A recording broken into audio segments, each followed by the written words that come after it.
காலை ஒரு 2 பாடல்களை சிந்திப்பதற்கு திருவருள் கூட்டியது.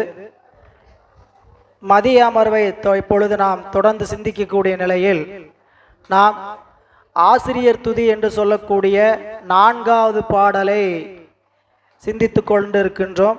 4வது பாடலில் ஆசிரியருடைய அருமை பெருமைகளை வாகீச முனிவர் பெரும் கருணையோடு விண்ணப்பம் செய்திருக்கின்றார்.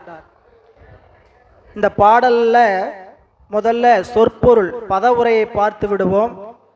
பதவுரையில் அருளும் அருளும் அருள் என்பது நம்மினும் எளியவராக இருக்கக்கூடிய ஏனைய உயிர்கள் பால் செல்லும் இரக்கம்.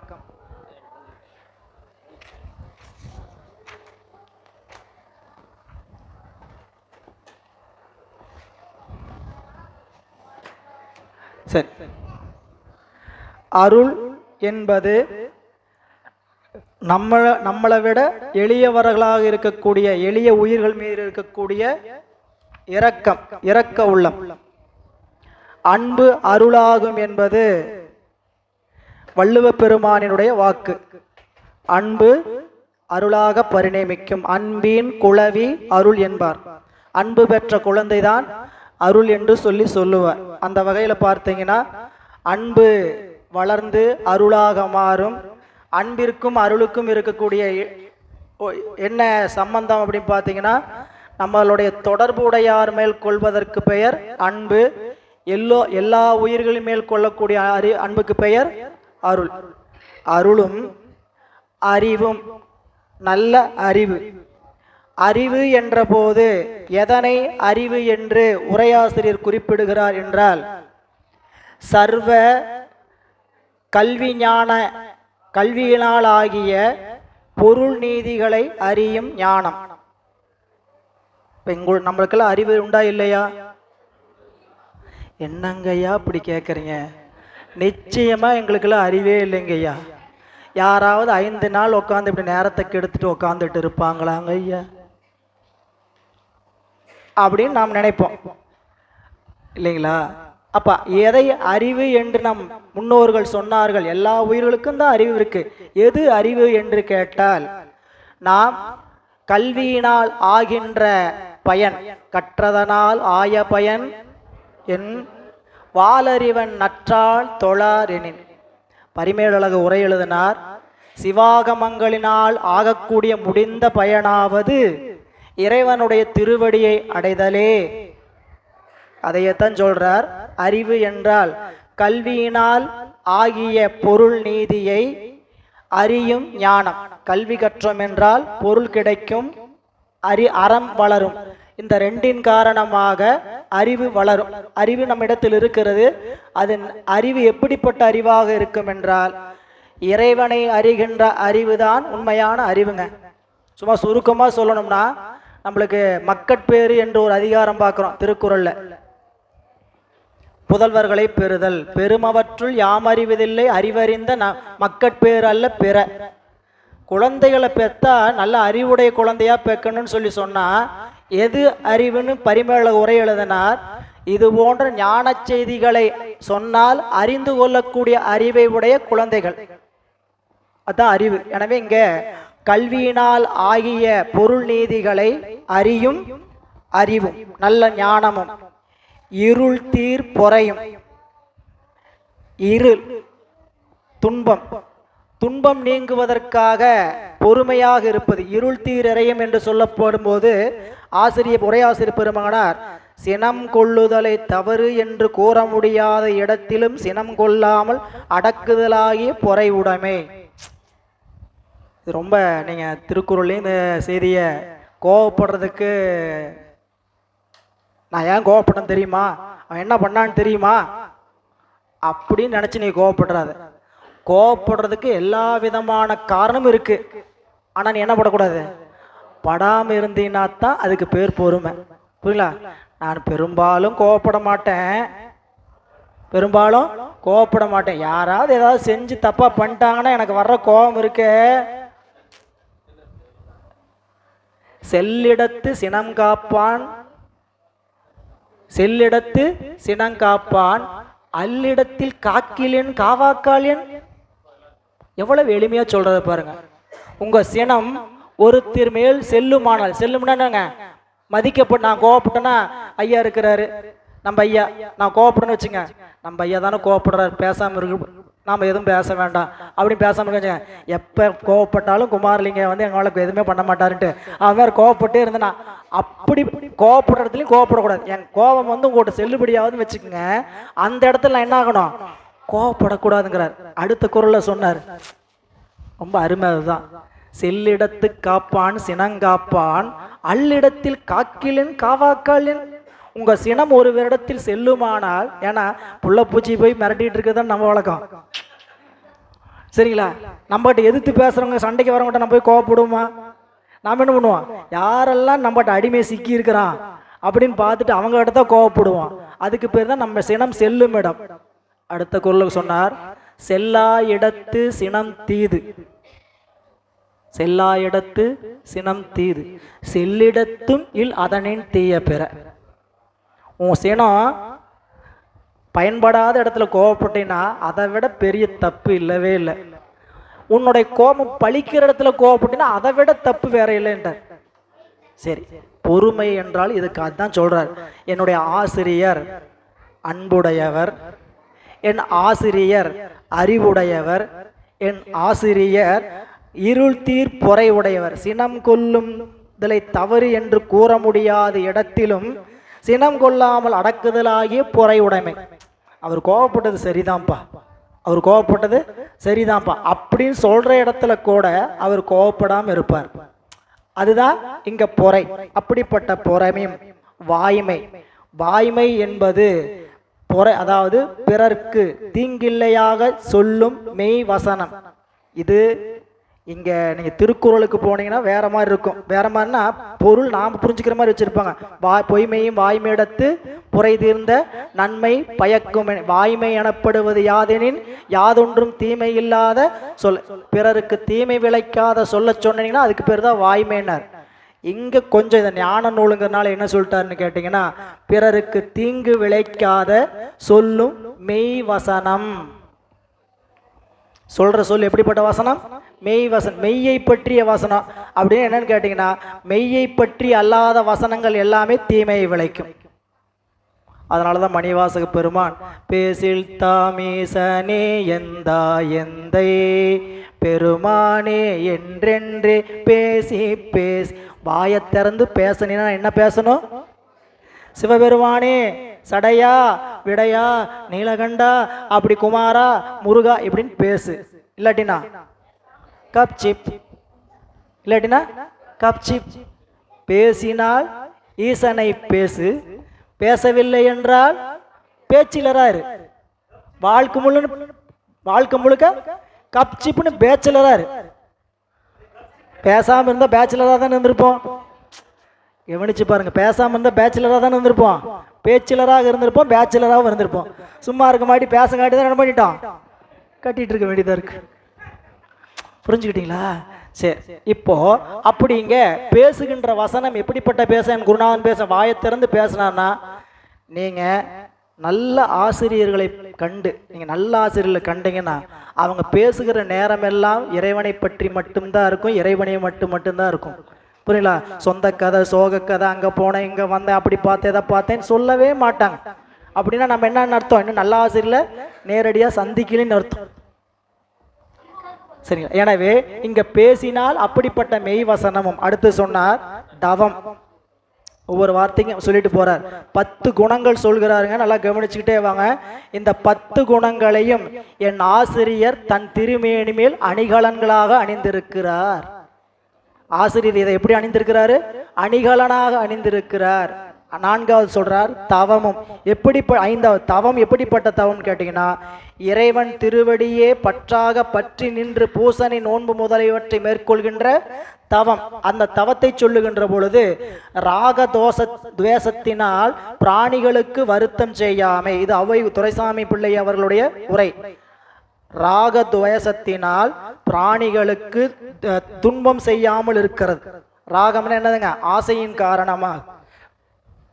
ராகம்ங்கிற வார்த்தைக்கு ஆசை. ஆசையின் காரணமாக பிராணிகளுக்கு, உயிர்களுக்கு என்ன பண்ணக்கூடாது? தீங்கு செய்யக்கூடாது, வருத்தம் செய்யக்கூடாது. இதுதான் தவம். அதையே தான் வள்ளுவர் சொன்னார், உற்ற நோய் நோன்றல் உயிர்க்கு உருகன் செய்யாமை அற்றே தவத்திற்குரு. தவத்திற்கு எதுங்க வடிவன் கேட்டா, உனக்கு வர துன்பத்தை பொறுத்துக்கொள், பிற உயிர்களுக்கு துன்பம் செய்யாத. நீங்கள் தனியாக போய் தவம் பண்ணுறது, சிவபூசை, அதெல்லாம் அடுத்த ஸ்டெப்பு. உலகத்தில் வாழுகின்ற வாழ்க்கையில் நான் இறைவனை வழிபாடு செய்கிறேன், அப்படிப்பட்ட தவத்தை செய்கிறேன்னா நம்மளுடைய தவத்திற்கான குறைந்தபட்ச அடையாளம் என்னன்னு கேட்டிங்கன்னா, எனக்கு வரக்கூடிய துன்பத்தை நான் பொறுத்து கொள்ள வேண்டும், பிறருக்கு துன்பம் செய்யக்கூடாது. அதுக்கு பரிமேலல் இன்னும் கொஞ்சம் ஆழமும் உரை எழுதினாரு.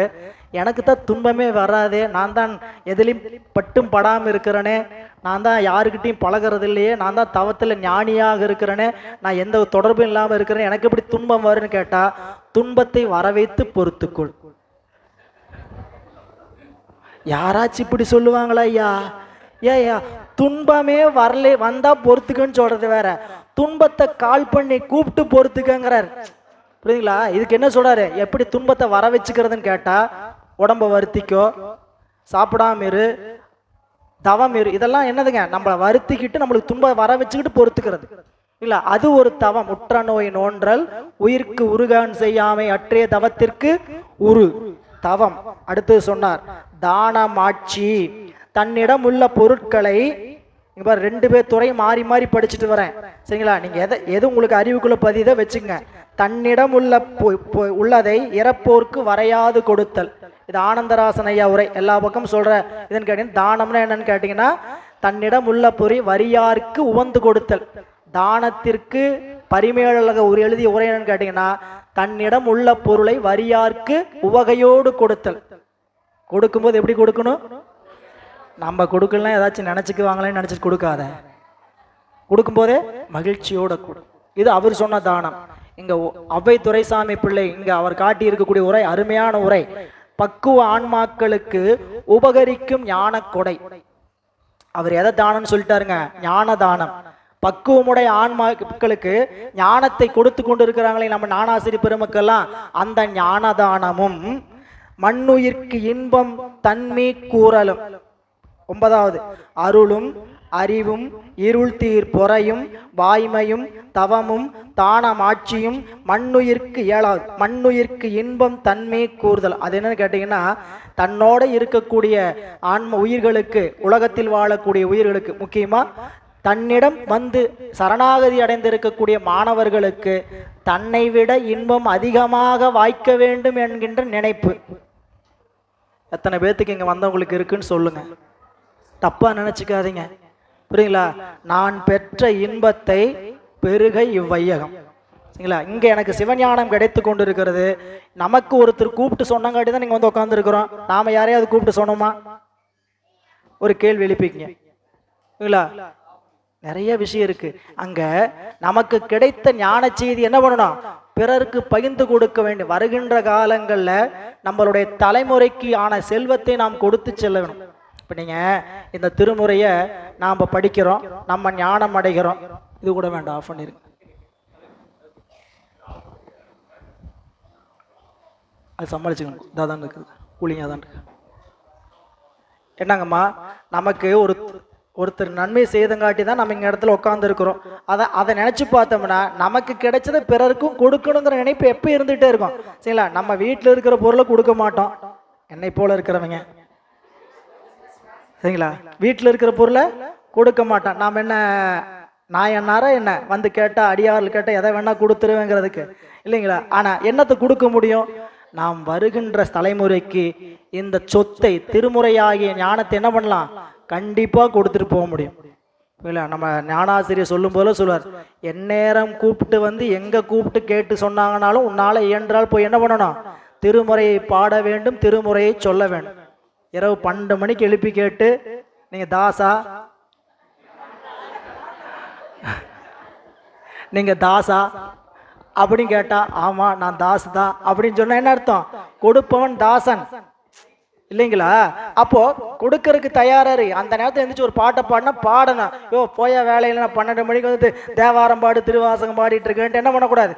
முழிச்சிருக்கும் போது பாடுன்னு கூப்பிட்டாவே எவ்வளவு கஷ்டமா இருக்குது பாடுறது இல்லையா? அப்போ இந்த ஞான கொடையை யான் பெற்றதை பிறரும் பெற வேண்டும் என்ற விருப்பம், புரியல? அதுதான் என்ன சொல்றாங்க, மண்ணுயிர்க்கு இன்பம் தன்மை கூறுதலும் ஒழுக்கம் துறவொழுக்கத்தில் தலை நிற்றலும்.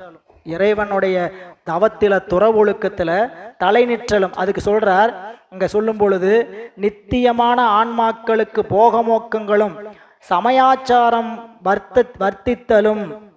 அதாவது நம்ம அறிவுக்குள்ள சமயாச்சாரம் உளதாக வேண்டும், அதான் ஒழுக்கம். இங்க ஒழுக்கங்கிறது உலக நடைய சொல்லலை, நல்லா கவனிக்க. நீங்க சொல்லக்கூடிய அத்தனை செய்தியும் உலக சொல்லை சொன்னாலும் ஆனா அந்த பொருளில் சொல்லலை. ஒழுக்கம்னா இங்க என்ன ஒழுக்கம்னு கேட்டீங்கன்னா, உலகியல்ல வாழுகின்ற ஒழுக்கம் அல்ல. நாமெல்லாம் எங்க நின்றுட்டு இருக்கிறோம், ஞான நெறியில் நின்று கொண்டு இருக்கிறோம். ஞான நெறியில் நிற்கின்றவர்களுக்கு என்னன்னு கேட்டீங்கன்னா, துறவோர்களுக்கு என்ன ஒழுக்கம் உண்டோ அந்த ஒழுக்கத்தில் ஒழுக வேண்டும். நீங்க குறைஞ்சபட்சம் கடைபிடிக்க எடுத்துக்கிட்டீங்கன்னு வச்சுங்க, நாள்தோறும் 2 நேரம் 108 தரேன். நான் என்ன சொல்ல போறேன், 5 எழுத்து சொல்ல போறேன், 2 நேரம் திருநீர் வைக்க போறேன், 1 நேரம் கோயிலுக்கு போக போறேன். இப்படின்னு குறைஞ்சபட்சம் உங்களுக்குள்ள நீங்க ஒரு நடைமுறை கடைபிடிப்பு வச்சிருந்தீங்க, ஒழுக்கத்தை கடைபிடிச்சீங்கன்னா ஏதோ ஒழுங்கா தயவு செஞ்சு கடைபிடிங்கிறார். நான் நிறைய நினைச்சுக்கிட்டு நிறைய கடைபிடிக்கலாம் பரவாயில்ல, நான் ஒரு செயலை எடுத்துட்டேன், இந்த ஒரு செயலை சரி இந்த ஒரு செயலை 9 வருஷத்துக்கு முன்னாடி எடுத்துட்டேன், அதையே கடைபிடிச்சிட்டு இருப்பீங்களா? இப்போ நாம கேட்டோம்னா, நான் அப்போ 10 வருஷத்துக்கு முன்னாடி சமய தீக்க வாங்கினேன், என்ன சிவ தீக்க வாங்கலைன்னா நியாயமா? அதல்ல, நம்மளுடைய அடுத்த கட்ட பயணம் என்ன, வாழ்நாள் சிறியது நமக்கு வருகின்ற பிணி அதிகம். சில்நாள் பல்பிணி, சின்னால் பல்பிணி. ஏதாவது எழுதி கொடுத்துருக்கிறாரா? Date of death, date of birth வேணா எழுதி கொடுத்துட்டாங்க, சர்டிஃபிகேட் போட்டு எழுதி கொடுத்துட்டாங்க. டேட் ஆஃப் டெத் யாருக்காவது எழுதி கொடுத்துருக்கலாங்கன்னு, என்று வருமோ இன்றைக்கே வருமோ என்னங்கய்யா நீங்க, நாளைக்கே வருமோ மற்ற என்று வருமோ அறியே. சரிங்களா? அவங்கெல்லாம் இந்த உடம்புக்குள்ளே இருக்கிறத வேதனையாக நினச்சாங்க. நமக்கு இந்த உடம்புக்குள்ளே இருக்கிறது என்னவா இருக்குது, சுகமாக இருக்கு. இன்னும் கொஞ்ச நாள் இருந்துக்கிட்டே இருந்தால் எதுவும் எந்த துன்பமும் பண்ணாமல் இருந்தால் அந்த உடம்பு விட்டு யாராவது போகாமல் இருக்கும் நினைக்க மாட்டோமா? எந்த துன்பமும் பண்ணல, உட்காந்தா உட்கார முடியுது, கால் நீட்டினா கால் நீட்டி உட்கார முடியுது, கைக்கு கால் வடக்கி உட்காந்தா உட்கார முடியுது. இது தூங்காமல் 24 நாள் இருந்தாலும் பேசாமல் உடம்பு ஒன்றும் பண்ணல, சாப்பிடாமல் இருந்தாலும் ஒன்றும் பண்ணாமல் இருக்குது. எதுவும் பண்ணாமல் இருந்தால் இந்த பிறப்பை யாராவது மோசம்னு சொல்லுவோமா? 5 நாள் ஆச்சு, எப்ப 4 மணி ஆகும், வீட்டுக்கு விடுவாங்களா விடமாட்டாங்களா? நான் முதல் 4 கதையை சொன்னேன் இல்லைங்களா, 5ஆவது நாளோட நிலைமை என்னன்ட்டு. 5ஆவதோட நாள் நிலைமை என்னன்னு கேட்டீங்கன்னா, போவோமா வீட்டுக்கு அப்படின்னு அறிவு எங்க போயிட்டு இருக்கோம். பூரா ஆள் எல்லாருக்குமே உடம்பு பூரா என்னவா இருக்கும், பிசிக்கலி பிரசன்ஸா இருப்பாங்க, மென்டலி பூரா என்ன ஆகிட்டு இருப்பாங்க, சுழன்று போயிட்டு இருக்கோம். என்ன வீட்டில் பண்ணி வச்சிருக்கிறாரோ இந்த ஆம்பளை தெரியல, போட்டதெல்லாம் போட்டபடி கிடக்கு. 5 நாளைக்கு போய் அவன் மடித்து வைக்கிறது, கழுவி வைக்கிறது, கூட்டி வைக்கிறது, ஒன்றும் புரிய மாட்டேங்குது அப்படின்னு என்ன பண்ணுவான், எல்லாம் மண்டையை போட்டு உடச்சிக்கிட்டு நிற்போம். ஏன்னா அந்த அறிவு இருக்கிற நேரத்தில் வந்து நீங்கள்லாம் ஞான நெறியை கடைபிடிக்கிறத பற்றி பேசணும்னா எவ்வளவு டாஸ்க்கு, டைட்டான டாஸ்க் கொடுத்துக்கிறாங்க எனக்கு. சரிங்களா? சரி, இது ஏன்னா இந்த ஊத்தங்கரையில் திருமந்திர வகுப்பு தொடங்குறதை தொடர்ந்து தான் இங்கே இன்னைக்கு ஏற்றுக்கொண்டது. நேற்று அங்கே தொடங்குறதா இருந்து அதை முடிச்சுட்டு இங்கே வந்துடலாம் அப்படிங்கிற ஒரு நினைப்போடு இருந்தோம். நமக்கு எழுதப்பட்ட நாள் சிவம் வேறு வைத்திருந்தது. சரிங்களா? அதனால் எல்லாம் மாற்றம். அது திருவருள். நேற்று நடந்ததோடய முன்னாடி நான் நடந்தது இன்னும் சிறப்பாக சாமி எதை நடத்தினாலும் அந்த சிறப்பாக நடத்தி கொடுப்பார். எனவே அந்த வகையில் இங்கே ஆசிரியருடைய அவருடைய நிலைப்பாடு என்னன்னு சொல்லுகின்ற பொழுது, ஒழுக்கம் துறவொழுக்கத்தில் மிகுந்து சரியாக இருக்கக்கூடிய அவருடைய சீர்மை விழுப்பம், அந்த விழுப்பமாவது உள்ளத்தினுடைய சீர்மை, அது சீர்மையுடைமையும். அடுத்து சொன்னார் அழுக்காறு மன அழுக்காயே பொறாமையின்மையும். அழுக்காருன்னு என்னதுங்க, பொறாமை, மனச்சலக்கி இல்லாமை, அது பொறாமை.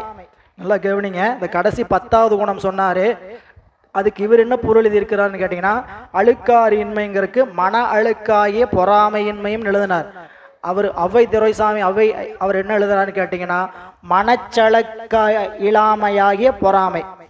மனச்சளக்கு அப்படின்னா, சளக்குனா குற்றம். இவர் மன அழுக்குனாரு, அவர் மனக்குற்றம்னாரு, பொறாமை. அந்த பொறாமை என்பது அழுக்காராமினே அதிகாரம் வச்சிருக்கிறார். அது பரிமேல் உரை எழுதும் போது ரொம்ப அருமையாக எழுதுவார். என்னன்னு கேட்டீங்கன்னா, தனக்கு எது நடக்கலைங்கிற கவலை இல்லை, அடுத்தவங்களுக்கு இதெல்லாம் நடக்குதேன்னு கவலை. உரை எழுதும்போது அகுதாவது பிறர் வளர்ச்சி கண்டு பொறாமை. பிறர் வளர்ச்சி கண்டு பொறாமை. பக்கத்து வீட்டில் நல்லா வளர்ந்துட்டு இருந்தான்னு வச்சுக்கோங்க, நீங்க தான் வாழ்க்கை நடத்துறீங்க, இங்க பாருங்க வருஷமான 6 தடவை புடவை எடுத்து கொடுக்குறாரு, கண்ணுக்கு உங்களுக்குலாம் பார்க்குறீங்க, போறாரே கடைக்கு போறாரே பக்கத்தில் பார்க்குறீங்களா இல்லையா நீ? சரிங்களா? அவர் ஒரு மாடி எச்சா கட்டினார். நம்ம வீட்டு 2nd ஃப்ளோர் இருந்தது, அவர் 3rd ஃப்ளோர் கட்டினார். என்னதான் இந்த மனுஷன் பண்றானே தெரியலையே. இப்போ நம்ம 3வது ஃப்ளோர் கட்ட முடியலன்னு கவலை இருந்ததுன்னா தப்பு இல்லை. சரிங்களா? நமக்கு எப்படி எப்போ கட்ட போறோம், நம்ம பசங்கள்லாம் இருக்கிறாங்கன்ட்டு. அவங்க 3வது ஃப்ளோர் கட்டுற இது பிறர் வளர்ச்சி கண்டு பொறாமை, இது மனக்குற்றம். இந்த ஆமை பூந்த வீடு விளங்காது. ஆமை பூந்த வீடு விளங்காதுன்னு சொல்றாங்களே, வள்ளுவர் எத்தனை ஆமை வச்சிருக்கிறாருன்னு போய் படிச்சு பாருங்க, புரியுங்களா? பிறன் மனை விளையாமை, வெக்காமை, புறம் கூறாமை, பயனில சொல் ஆமை, அழுக்காராமை, அடுக்கிட்டே போறாரு அவர் பாட்டில். இத்தனை ஆமை இருக்குது நமக்குள்ள, எல்லாமே நம்ம இடத்தான் இருக்குது, வேற எங்கேயும் நினைச்சுக்கிட்டா என்ன எப்பயும் வழக்கமா சொல்றதா நம்ம மொத்த ஜூவினுடைய உருவம், புரியுங்களா? ஒரு ஜூவுக்கு போனோம்னா, விலங்கியல் பூங்காவுக்கு போனோம்னா எல்லா விலங்கும் தனித்தனியா தெரியும். கரடி வருது, சிங்கம் இருக்குது, புலி இருக்குதுன்ட்டு நம்ம கிட்ட யாராவது இருக்குது கண்டுபிடிக்க முடியுமா? எல்லாமே உள்ள இருக்குது. நரி மாதிரி வஞ்சம் இருக்குது, காக்கா மாதிரி பிறர் கொடுத்து சாப்பிட்றதுக்கு, நாய் மாதிரி பிறர் கொடுக்காம சாப்பிட்ற மாதிரி இருக்குது. எல்லா விலங்கும் நமக்குள்ள ஊறுது, இல்லைங்களா? அப்போ இங்க 10 குணங்கள் அதான் சொன்னார் என்னுடைய குருநாதன். அருளும் அறிவும் இருள் தீர் பொறையும் வாய்மையும் தவமும் தானம் ஆட்சியும் மண்ணுயிர்க்கு இன்பம் தன்மை கூறுதலும் ஒழுக்கமும் விழுப்பமும் அழுக்காறு இன்மையும் அவற்றையெல்லாம் 10 குணங்களையும் கண்கால் முதலிய பொறியும். என்னவா வந்துச்சான்? கண்கால் ஐம்பொறிகள், அதாவது ஞானேந்திரியம் 5ஆகவும் கண்மேந்திரியம் அந்த 5ஆகவும் எது இருந்துன்னு கேட்டீங்கன்னா, இந்த 10 குணங்களும் அவருக்கு கண்மேந்திரியம் ஞானேந்திரியமாக அமைந்திருக்கிறது அப்படின்னு சொல்லிட்டு அடுத்து சொல்றார். பண்பார் பூணும் துகிலும் பான்வீரி பிணையிலும். அந்த 10 உறுப்புகளில் பொருந்திய இலக்கணம் அமைந்த அணிகலனாகவும் ஆடையாகவும் பண்ணமய வண்டிகள் ஒலிக்கும் மாலையாகவும் எதை பெற்றிருக்கிறார்? இதையெல்லாம் பெற்றிருக்கிறார் அவர். இதை இந்த அணிகலன் அவர் சொன்ன இந்த 10 குணங்களையும் தன்னுடைய 10 உறுப்புகளாகவும் உடையாகவும் அணிகலன்களாகவும் தன்மையில் அறிந்திருக்கிறார். நீங்க இப்போ ஒரு குருநாதன் பரமானந்த குருன்னு அவருடைய குருநாதருடைய உருவம் வரைஞ்சு, புரியுங்களா? கண்ணு அப்படின்னு வரைஞ்சிங்க, அங்க என்ன எழுதணும்? அருளை எழுதணும். கண்ணை வரைஞ்சு அருள் எழுதணும், புரியுங்களா? நெஞ்ச வரைஞ்சு பொறுமை, புரியுங்களா? கையை வரைஞ்சு தவம் அப்படின்னு பொருள் சுட்டி காட்டலாம். அப்படிப்பட்ட அளவுக்கு தன்னுடைய குருநாதரை வடிவமைத்து காட்டுகிறார். இப்படி அமைந்திருக்கக்கூடிய 10 குணங்களும் கைகால் முதலிய உறுப்பாகவும் உடம்பில் அணிந்திருக்கக்கூடிய அணிகலனாகவும் ஆடையாகவும் என் குருநாதன் கொண்டிருக்கின்றான். அப்படி வரக்கூடிய நிலையில் வந்து படைத்து பண்பார் பூணும் துகிலும் பான்விரி பிணையலும், பான்விரி பிணையல் என்று சொல்லக்கூடிய நிலையில பண்ணமய வண்டிகள் ஒலிக்கும் மாலையாகவும் புண்ணியம் படைத்து மண்மிசை வந்த தோற்றத்தன்ன. எங்களுடைய குருநாதன் இந்த உருவங்களை எல்லாம் புண்ணிய வடிவாக கொண்டு உருவமாக, நீங்க பெரிய புராணம் படிக்கும்போது படிச்சிருப்பீங்க, புண்ணியம் திரண்டுள்ளது போல் திருக்கைலாயமலை. சிறு கைலாயமலையை பார்த்தார் தெய்வ சேக்கிழார் பெருமான். மண்ணில் இருக்கக்கூடிய அத்தனை புண்ணியங்களும் ஒன்று திரண்டு வந்தால் எப்படி இருக்குமோ அப்படி புண்ணியத்தின் திரட்சியாக இருக்கிறது திருக்கைலாயமலை அப்படின்ட்டார். திருக்கைலாயமலையம் சிவபுண்ணியம் திரண்டு இருக்கக்கூடிய கைலாயமலைன்னு சொன்னார். அப்படிங்க தன்னுடைய ஞானாசிரிய பெருமானுடைய தோற்றம் எப்படி இருக்குன்னு கேட்டீங்கன்னா, அண்ணல் வீற்றிருக்க பெற்றது ஆதலின் நன்னு 3 உலகமும் 4 மறைகளும் எண்ணில் மாதவம் செய்து வந்து எய்திய புண்ணியம் திரண்டுள்ளது போல் மாமலை. அண்ணல் சிவபெருமான் திருக்கைலாயமலையில் வீற்றிருப்பதனாலும் பண்ணிய 3 உலகங்களில் செய்யப்பட்ட தவங்கள் எல்லாம் வந்து பொருந்துகின்ற இடம். நம்ம எல்லாம் தவத்தின் காரணமா எங்க போய் சேர போறோம்? பாவம் இருந்தா திருக்கைலாயமலைக்கு போக முடியுமா? புண்ணியம் இருந்தா, சிவபுண்ணியம் இருந்தா போலாமா? அப்ப திருக்கைலாயத்துக்கு போனவங்க பூரா எங்க இருக்கிறாங்க? எப்படிப்பட்டவங்க? சிவபுண்ணியம். அப்ப ஏற்கனவே சிவபெருமானாகிய ஒரு பெரும் புண்ணியம் அங்க அமர்ந்திருக்கிறது. மற்ற உயிர்கள் எல்லாம் செய்து சிவபுண்ணியம் மீட்டி போய் எங்க சேர்ந்திருக்குது? திருக்கைலாய மலை சேர்ந்திருக்கு. இப்ப இந்த திருக்கைலாய மலை எப்படி இருக்குதுங்க? புண்ணியத்தின் திரட்சி. இப்போ தன்னுடைய ஆசிரியர் எப்படி வராராம்? புண்ணியம் திரண்டு நடந்து வந்தது என்ன? ஆசிரியர் வரார், புண்ணியம் எல்லாம் புறப்பட்டு ஒன்றாக வந்தது போல் இருக்குது அப்படின்னு சொல்லிட்டு, புண்ணியம் படைத்து மண் விசை வந்த தோற்றத்தன்ன எம் குரிசில், எம் குருநாதர். எம் குரிசில் என்பது ஆற்றல் வாய்ந்த எம் தலைவர், என்னுடைய குருநாதர். அப்படி சொல்லி தன்னுடைய தலைவர் எப்படிப்பட்டவர் அப்படிங்கிறத அடுத்து காட்டுறார். ஞானாசிரியருடைய குணத்தை மாமேரு மலையை போன்றவர் என்றும், ஐம்புலனாகிய மதம் கொண்ட கருணை என்னும் யாழினை இசைத்து அடுத்து சொல்ல போறார். பாருங்க, ஆற்றல் எம் குரிசில் குணப்பொற்குன்றம். இறைவன் நம்மளுடைய ஞானாசிரிய பெருமானாக வந்திருக்கிறார் என்பதற்கு அவர் அடுத்து காட்டுவது என்னன்னு கேட்டீங்கன்னா, குணப்பொற்குன்றம். குணமே பொற்குன்றமாக அமைந்திருக்கக்கூடிய காட்சி. அப்படின்னா இந்த குணம் என்பது எது அப்படின்னு சொல்லும்போது வள்ளுவர் சொன்னார், குணம் என்னும் குன்றேறி நின்றார் வெகுளி கணமேயும் காத்தல் அரிது. குணம்ங்கிற குன்று ஏறி நின்றார் அவர் கணம், அவருடைய வெகுளி கணமேயும் காத்தல் அரிது. அப்படி சொல்லி ஆசிரியருடைய மாண்பை குறிப்பிடுகின்ற நம்மளுடைய வாகீச முனிவர் குணப்பொற்குன்றம் கையில் மான்மழுவர் கங்கை சூழ் சடையில் கதிர் இளம்பிறை நரும் கன்னி ஐயர் வீற்றிருக்கும் தன்மையினாலும் அளப்பெரும் பெருமையினாலும் மெய்யொளி தலைக்கும் தூய்மையினையும் வென்றி வெண்குடை அனவாயன் செய்யகோள் அபயன் திருமணத்து ஓங்கும் திருக்கையிலாய நீள் சிலம்பு. அன்பர்களே, குணம் என்னும் குன்றேறி நின்றார் என்பதற்கு துறவு, மெய்யுணர்வு, அவாவின்மை முதலிய நற்குணங்களாகிய குன்றின் முடிவின் கண் நின்ற முனிவர். இப்ப நம்மளுடைய வாகீச முனிவர் அவருடைய குருநாதர் என்னன்னு சொல்றாரு? குணப்பொற் குன்றம். ஏன் குணப்பொற்குன்றம் என்று சொன்னார் கேட்டீங்கன்னா, குணமாகிய மலையின் மீது நின்றவர். எது குணம்? அவாவின்மை, துறவு, அடுத்தது துறவு, மெய்யுணர்வு, அவாவின்மை. நாம் எப்படிப்பட்ட குணத்தை அடைய வேண்டும் கேட்டீங்கன்னா, முதல்ல துறவு என்பது வந்தால்தான் மெய்யுணர்வு வரும். மெய்யுணர்வு வந்ததுக்கு பிறகுதான் அவாவின்மை தோன்றும். ஆசை வேறங்க, அவா வேறங்க. ஆசை வேற, அவா வேற. ஆசைனா ஒரு பொருள் வேண்டும் என்று விருப்பப்படுவது. அவா என்பது அந்த பொருளை அடைந்தே தீர வேண்டும் என்று அவாவிப்பது. ஆசைப்பட வேண்டான்னு யாரையும் சொல்லவே இல்லை. ஆசைப்பட்டதெல்லாம் கிடைச்சே ஆகணும்னு நினைங்க வச்சுக்க, அதுக்கு பேரு அவாவின் அவா. அந்த அவா என்ன பண்ணுன்னு கேட்டீங்கன்னா, மீண்டும் வந்து பிறப்பை கொடுக்கின்றார் வள்ளுவர். அவாவினை ஆற்ற அறுப்பின் தவாவினை தான் வேண்டு மாற்றான் வரும்.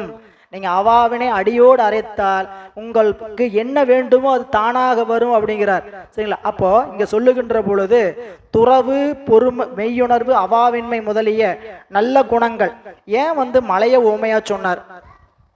அடுத்த இது ஒரு ஆசிரியரை பார்த்து ஏன் மலையை ஓமையா சொல்லணும் அப்படின்னு கேட்டீங்கன்னா, மலை காணும் போதே ஒரு பிரமிப்பா இருக்கு. தூரத்திலிருந்து பார்க்கும் போது எப்படி இருக்குங்க? பிரமிப்பு. ஏன் அந்த மலையை கண்டா பிரமிப்பு? அதனுடைய பெருமையும் சக்தியும் அளக்க முடியாத மாதிரி இருக்குது. நமக்கு ஒரு ஆசிரியர் வந்து அவருக்குள்ள வைத்திருக்கிற, நீங்க மலையை பார்த்தீங்கன்னா என்ன தெரியுது? அந்த மலைக்குள்ள என்னென்ன செல்வம்லாம் இருக்குன்னு பார்த்தா தெரியுதா என்ன? ஆனா நம்ம அறிந்து கொண்டோம்னா அந்த மலை பல வகையான மலைபடுகடாம்னு ஒரு நூலே இருக்கு. மலையிலிருந்து என்னென்ன பண்டமெல்லாம் கிடைக்குது, மண், மணி, பொன் போன்றவையெல்லாம் கிடைக்கிறது என்பது இன்னைக்கு கிடைக்குன்னு கேட்டுறாதீங்க. மலையில அன்றைய காலங்கள் என்ன ஆச்சுங்க, தண்ணீரிலேயே அந்த மலையிலிருந்து செல்வங்கள்லாம் கிடைத்தது என்று சொல்லி சொன்னாங்க. அப்ப மலைபடுகடாங்கிற நூல் அதை பற்றி நிறைய செல்வங்களை மலை கொடுத்ததுன்னு சொன்னாங்க. இன்னைக்கும் நீர் என்ற செல்வத்தை தன்னிடத்தில் தக்க வைத்து கொடுப்பது மலைதான். புரியுங்களா?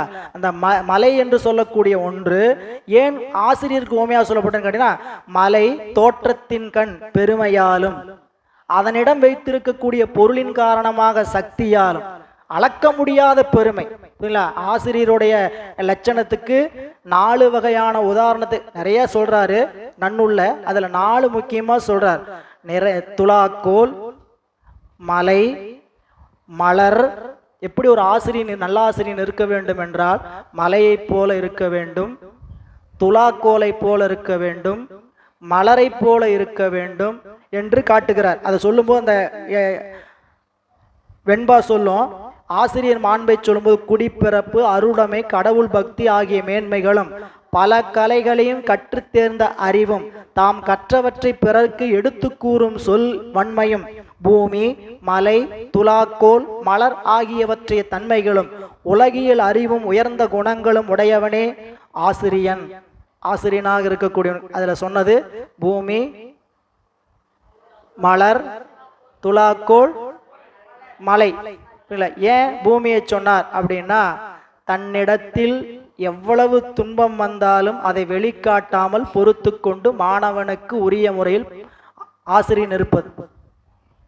வீட்டில் சண்டை போட்டு போய் பள்ளிக்கூடத்தில் பாடம் எடுத்தால் ஆசிரியர் எப்படி இருப்பார்? பள்ளிக்கூடத்தில் பார்த்துருப்பீங்க, அனுபவம் இருக்குங்களுக்கு தெரியும். ஆத்தியார் வந்து ஆத்தியாருக்கு வீட்டில் பொண்டாட்டிட்டு சண்டையாட்டுருக்குதும்பா வந்தோடனே பையன். புரியுங்களா? அப்போ அந்த பொறுமை பூமியை போல.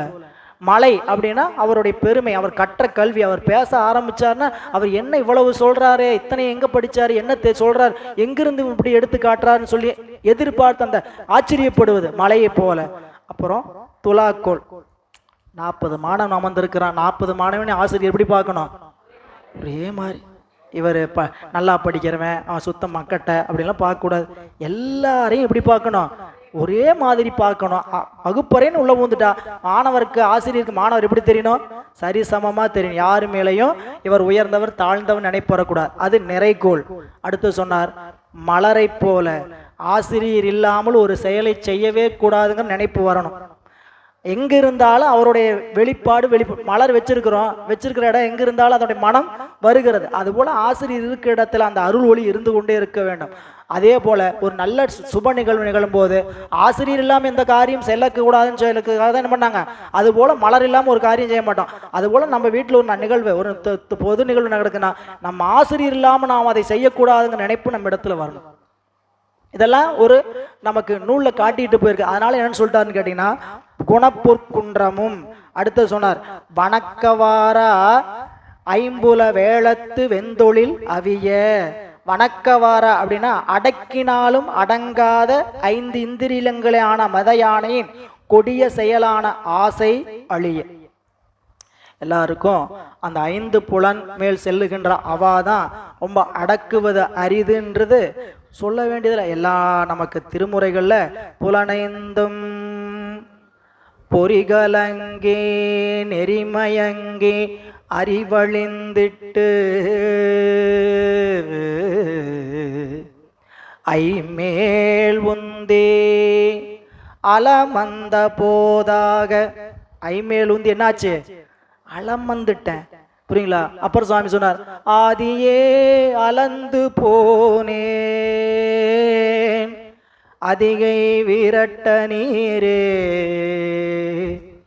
நீதியால் வாழ மாட்டேன் நித்தலும் தூயே நல்லேன் ஓதியும் உணரமாட்டேன் உன்னை உள்வைக்க மாட்டேன் சோதியே சுடரே உந்தன் தூய் மலர்பாதம் காண்பான் ஆதியே அலந்து போனேன் அதிகை விரட்ட நீரே ஆயமாய காயந்தன்னுள் ஐவர் நின்று ஒன்றலொட்டார்.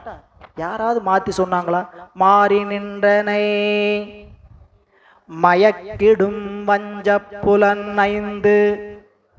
இந்த புலன் என்ன 5 என்ன பண்ணுங்களாம்? மாறி நின்றனை. இப்போ சொல்லுகின்ற வார்த்தையிலே புரியுதா? கொடுத்தது அதற்காக அல்ல, ஆனால் இது என்ன பண்ணுது? மாறி நிற்குது. சிவம் இந்த 5 புலனையும் கொடுத்தது இதற்காக அல்ல, ஆனால் இந்த என்ன வேலையை செஞ்சுட்டு இருக்குதுங்க? மாத்தி வேலை செய்து, அதாவது மாறி நின்றனை மயக்கிடும் மஞ்ச புலனை என்று சொன்னார். இங்க அப்படிப்பட்ட ஐம்புலனாகிய யானை, மத யானையை அடக்கிய ஆற்றல் யாருக்கு? எம் குருநாதனுக்கு. பாருங்க, ஐம்புல வேளத்து இந்திரியம், அது ஐம்புல வேளத்து வெந்தொழில் அவிய, 5 இந்திரியங்களாகிய மத யானையின் கொடிய செயலான ஆசை அழிய. அதனாலதான் சொன்னார் ஐம்புல வேளத்து வெந்தொழில் அவிய சொல்லும் பொழுது வெந்தொழில் அழிய. அடுத்து சொன்னார் கருணை வீணை காமுற தளி சாந்தங்கூர் முள் ஏந்தினன் நெறி. அந்த வரி பாருங்க, கருணை வீணை காமுற தளி, இப்படியெல்லாம் தாங்கி வந்தவர் எப்பொழுதும் எங்கள் மேல் கருணை கொண்டவராக இருக்கிறார். சரிங்களா? அந்த கருணை வீணை என்பது குருநாதனுடைய உபதேச ஓசை. இந்த கருணை வீணை என்பது குருநாதனுடைய உபதேச ஓசை. எப்பயாவது பார்த்தா அவர் அன்போட கேட்கக்கூடிய 4 வார்த்தை இல்லைங்களா? அவரு நம்ம என்ன தொடர்புலையாவா இருக்கிறோம்? அவர் பார்க்கும்போது எப்படி அந்த அன்போட கருணையோட பேசி அதை நமக்கு அறிவுறுத்துகின்ற தன்மை, அந்த கருணையாகிய வீணையை எப்படி எடுத்துக்கலாம்? காமுற தழுவி விருப்பமுடன் கையில் ஏந்தி, விருப்பமுண்டாகும்படி இசைத்து அந்த வேளத்தை அடிபணிய செய்து. கவனிங்க, இதெல்லாம் குறிப்பு. ஐம்புலமாகிய மத யானையை என்ன பண்ணாருங்களா? அழிய செய்தார். எப்படி அழிய செய்தார்? கருணையாகிய வீணையை கையிலேந்தி விருப்பமுடன் தழுவி. இப்ப நீங்க அப்படியே கொஞ்சம் தத்துவ ஞானத்துக்கு வாங்க. சரிங்களா? இப்ப எனக்கு ஐம்புல சேட்டை தொடர்ந்து என்னை துன்புறுத்துகிறது. என்னுடைய குருநாதன் சொல்லி தந்த உபதேசத்தை விருப்பமுடன் ஓதி வந்தால் இது அழிந்துவிடும். அது 5 எழுத்து ஓதின் நாளும் அரணடி கண்பதாகும். துஞ்சிருள் காலை மாலை தொடர்ச்சியை மறந்திடாதே. 5 எழுத்து ஓதின் அரணடிக்கு அன்பது ஆகும். 5 எழுத்து ஓத அரணடிக்கு அன்பு வந்து சேரும். எனவே என்னுடைய குருநாதன் அவ்வாறு காமுறத் தழுவி சாந்தமுகூர் முள் ஏந்தினன் நெறி. இதெல்லாம் அளபடை. அந்த அளபடை சொல்வதற்கான காரணத்தை புரிஞ்சுக்கணும். சாந்தம் கூர்முள், சாந்தம் என்னும் தோட்டியை கை கொண்டு அதனை நிறுத்தி இந்த ஐம்புலமாகிய மத யானைய அழிய செய்தார். குருநாதனுடைய உபதேசம் என்கின்றதை விருப்பமுடு சொல்லி அதனை செலுத்தினார். அந்த யானையை கட்டி போட்டார், நிறுத்தினார். எப்படி நிறுத்தினாரு? யானை அடங்கணும்னா அங்குசம் வேணும், தோட்டி வேணும். யானை அடங்குவதற்கு தோட்டி. உரனென்னும் தொட்டியான் ஓரைந்தும் காப்பான் வரனென்னும் வைப்பிற்கோர் வித்து. தோட்டி என்பது அங்குசம். என்ன அங்குசம் வச்சிருந்தார் என் குருநாதன்? குத்தர் அங்குசமா? சாந்தமெனும் தோட்டி. என்ன தோட்டி? சாந்தமெனும் தோட்டியை, அங்குசத்தை சொல்றார். தன் வழி கொண்ட, தன் வசமாக்கி கொண்ட, அப்படி இந்த யானையை நிறுத்தி தன் வசமாக்கி கொண்ட சைவத்திற்கு தலைமணியாவார் சைவ சிகாமணி. அவருடைய திருநாமம் பரமானந்த முனிவர் என்னும் தீக்கை பெயரை கொண்ட மாமுனிவரது வளமளி சேவடி வழுத்தி உளமளி உவகை பெரிதும் உற்றனன்.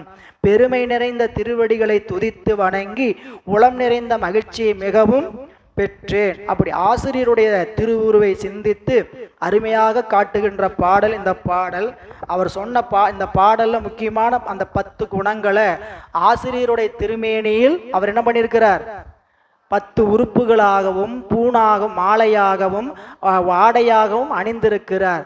அப்போ ஒரு ஆசிரியர்னா இந்த குணமெல்லாம் இருக்க வேண்டும். இல்ல, நீங்க சிவபூசை பண்ணுகின்றவங்களுக்கு புற ஒழுக்கம் 10 சொல்லப்படும், அக ஒழுக்கம் 10 சொல்லப்படும். அந்த பூசையில, அகப்பூசையில அகமலர்கள் என்று சொல்லப்படும். புறமலர்கள் எதை வேண்டுமானாலும் கொண்டு செய்கிறோம். அகமலர்கள் சொல்லப்படும். இந்த அகமலரால் அர்ச்சிக்க 8 மலர்கள் சொல்லியிருப்பாங்க. அகமலர் அதே தாங்க 8 மலருக்கு எதுக்கு? இப்போ நீங்கள் செவ்வந்தினா இந்த நிறம் தெரியுது, ரோஜானா இந்த நிறம் தெரியுது, போட்டு அர்ச்சனை பண்ணுவீங்க. நெஞ்சுக்குள்ள சிவபெருமானை பூசிக்கும் போது 8 மலர்கள், அன்பு, அருள், தவம், பொறை, ஐம்புலன் செல்லாம், இதெல்லாம் அப்படின்னா இதெல்லாம் எப்படிங்க மலரா தெரியும் அப்படின்னு கேட்டீங்கன்னா, இதெல்லாம் அகப்பூசையில் நிகழாமல் நம் அறிவை வைத்தோம்னா அந்த 8 மலர் கொண்டு பூசிப்பதுன்னு அர்த்தம். 8 மலர் கொண்டு பூசிப்பது. அன்பு, வெறுப்பு, வெறுப்பு தோன்றாமல் பூசிக்கிறது, எல்லா உயிர்களும் நல்லா இருக்கணும்னு பூசிக்கிறது. இதெல்லாம் என்னதுங்க? பூசணைக்கான அகப்பூசணைக்கான இலக்கம். எனவே அந்த வகையில் என்னுடைய ஆசிரியருடைய திருவடியை நான் இவ்வாறு உளமாறு போற்றுகின்றேன் என்று சொல்கிறார். அப்படியே நமக்கு பல நூல்களில் நமக்கு சிவஞான சித்தியாரை இருபாய் 20 தொடங்கும் பொழுது ஆசிரியர் முதல் செய்யிலே சொல்லும்போது, கண்டக்கரையும் கண்ணுதலும் கண்டக்கரையும் கறந்து அருளி மண்ணிடையின் மாக்கள் மலமகற்றும் வெண்ணை நல்லூர் மெய்கண்டான் என்று ஒரு கால் மேவுவரேல் வேறின்மை கை கண்டார்கள். உங்களுக்கு முத்தி வேணுமா? யாரெல்லாம் முத்தி வேணும்னு வந்திருக்கிறீங்க? நாங்களா சான்றிதழ் வேணும்னு தான் வந்திருக்கிறோம். நீங்கள் தப்பாக புரிஞ்சுக்கிட்டு 5 நாளாக எங்ககிட்ட பேசிகிட்டு இருக்கிறீங்க சார். நீங்கள் 5 நாளாக எங்ககிட்ட நாங்கள்லாம் சட்டி பக்கெட் வாங்கிட்டு போகலான்னு தான் வந்திருக்கிறோம். நீங்கள் என்னமோ நாங்கள் முத்தி பெற வந்திருக்கிறோம் நினச்சிட்டு என்ன பண்ணக்கூடாது, பேசிகிட்டு இருக்கக்கூடாது. நீங்கள் உங்களுடைய சஜஷன் தப்பு. எங்கே போனீங்கன்ட்டு அதை சொல்லுங்க. 5 நாளாக எங்கேயா போயிட்டு வந்த பாரு, அத்தாச்சி பாரு, சரிங்களா? அப்போது அவர் சொல்கிறார், சிவஞான சித்தியார் இருபாய் 20 நம்மளுடைய அருணந்தி சிவம் தன்னுடைய மெய்கண்டான்கிற பெயரை ஒரு தடவை வாழ்க்கையில் சொன்னீங்கன்னா உங்களுக்கு முக்தி நிச்சயம். எவ்வளோ கஷ்டமாக சொல்லியிருக்கிறார்ல, ரொம்ப கஷ்டமாக சொல்லியிருக்கிறார். நம்ம என்ன பண்ண மாட்டோம், மெய்கண்டான்னு சொல்கிறதுக்கு கொஞ்சம் யோசிப்போம். ஏன்னா தவம் இருந்தால் தாங்க வாயிலே வரும் இந்த பேரெல்லாம். புரியல? மெய்கண்டான் என்று ஒரு கால் மேவுவரேல் வேறின்மை கை கண்டார் கண். ஏன் மெய்கண்டான் யாருன்னு கேட்குறீங்களா?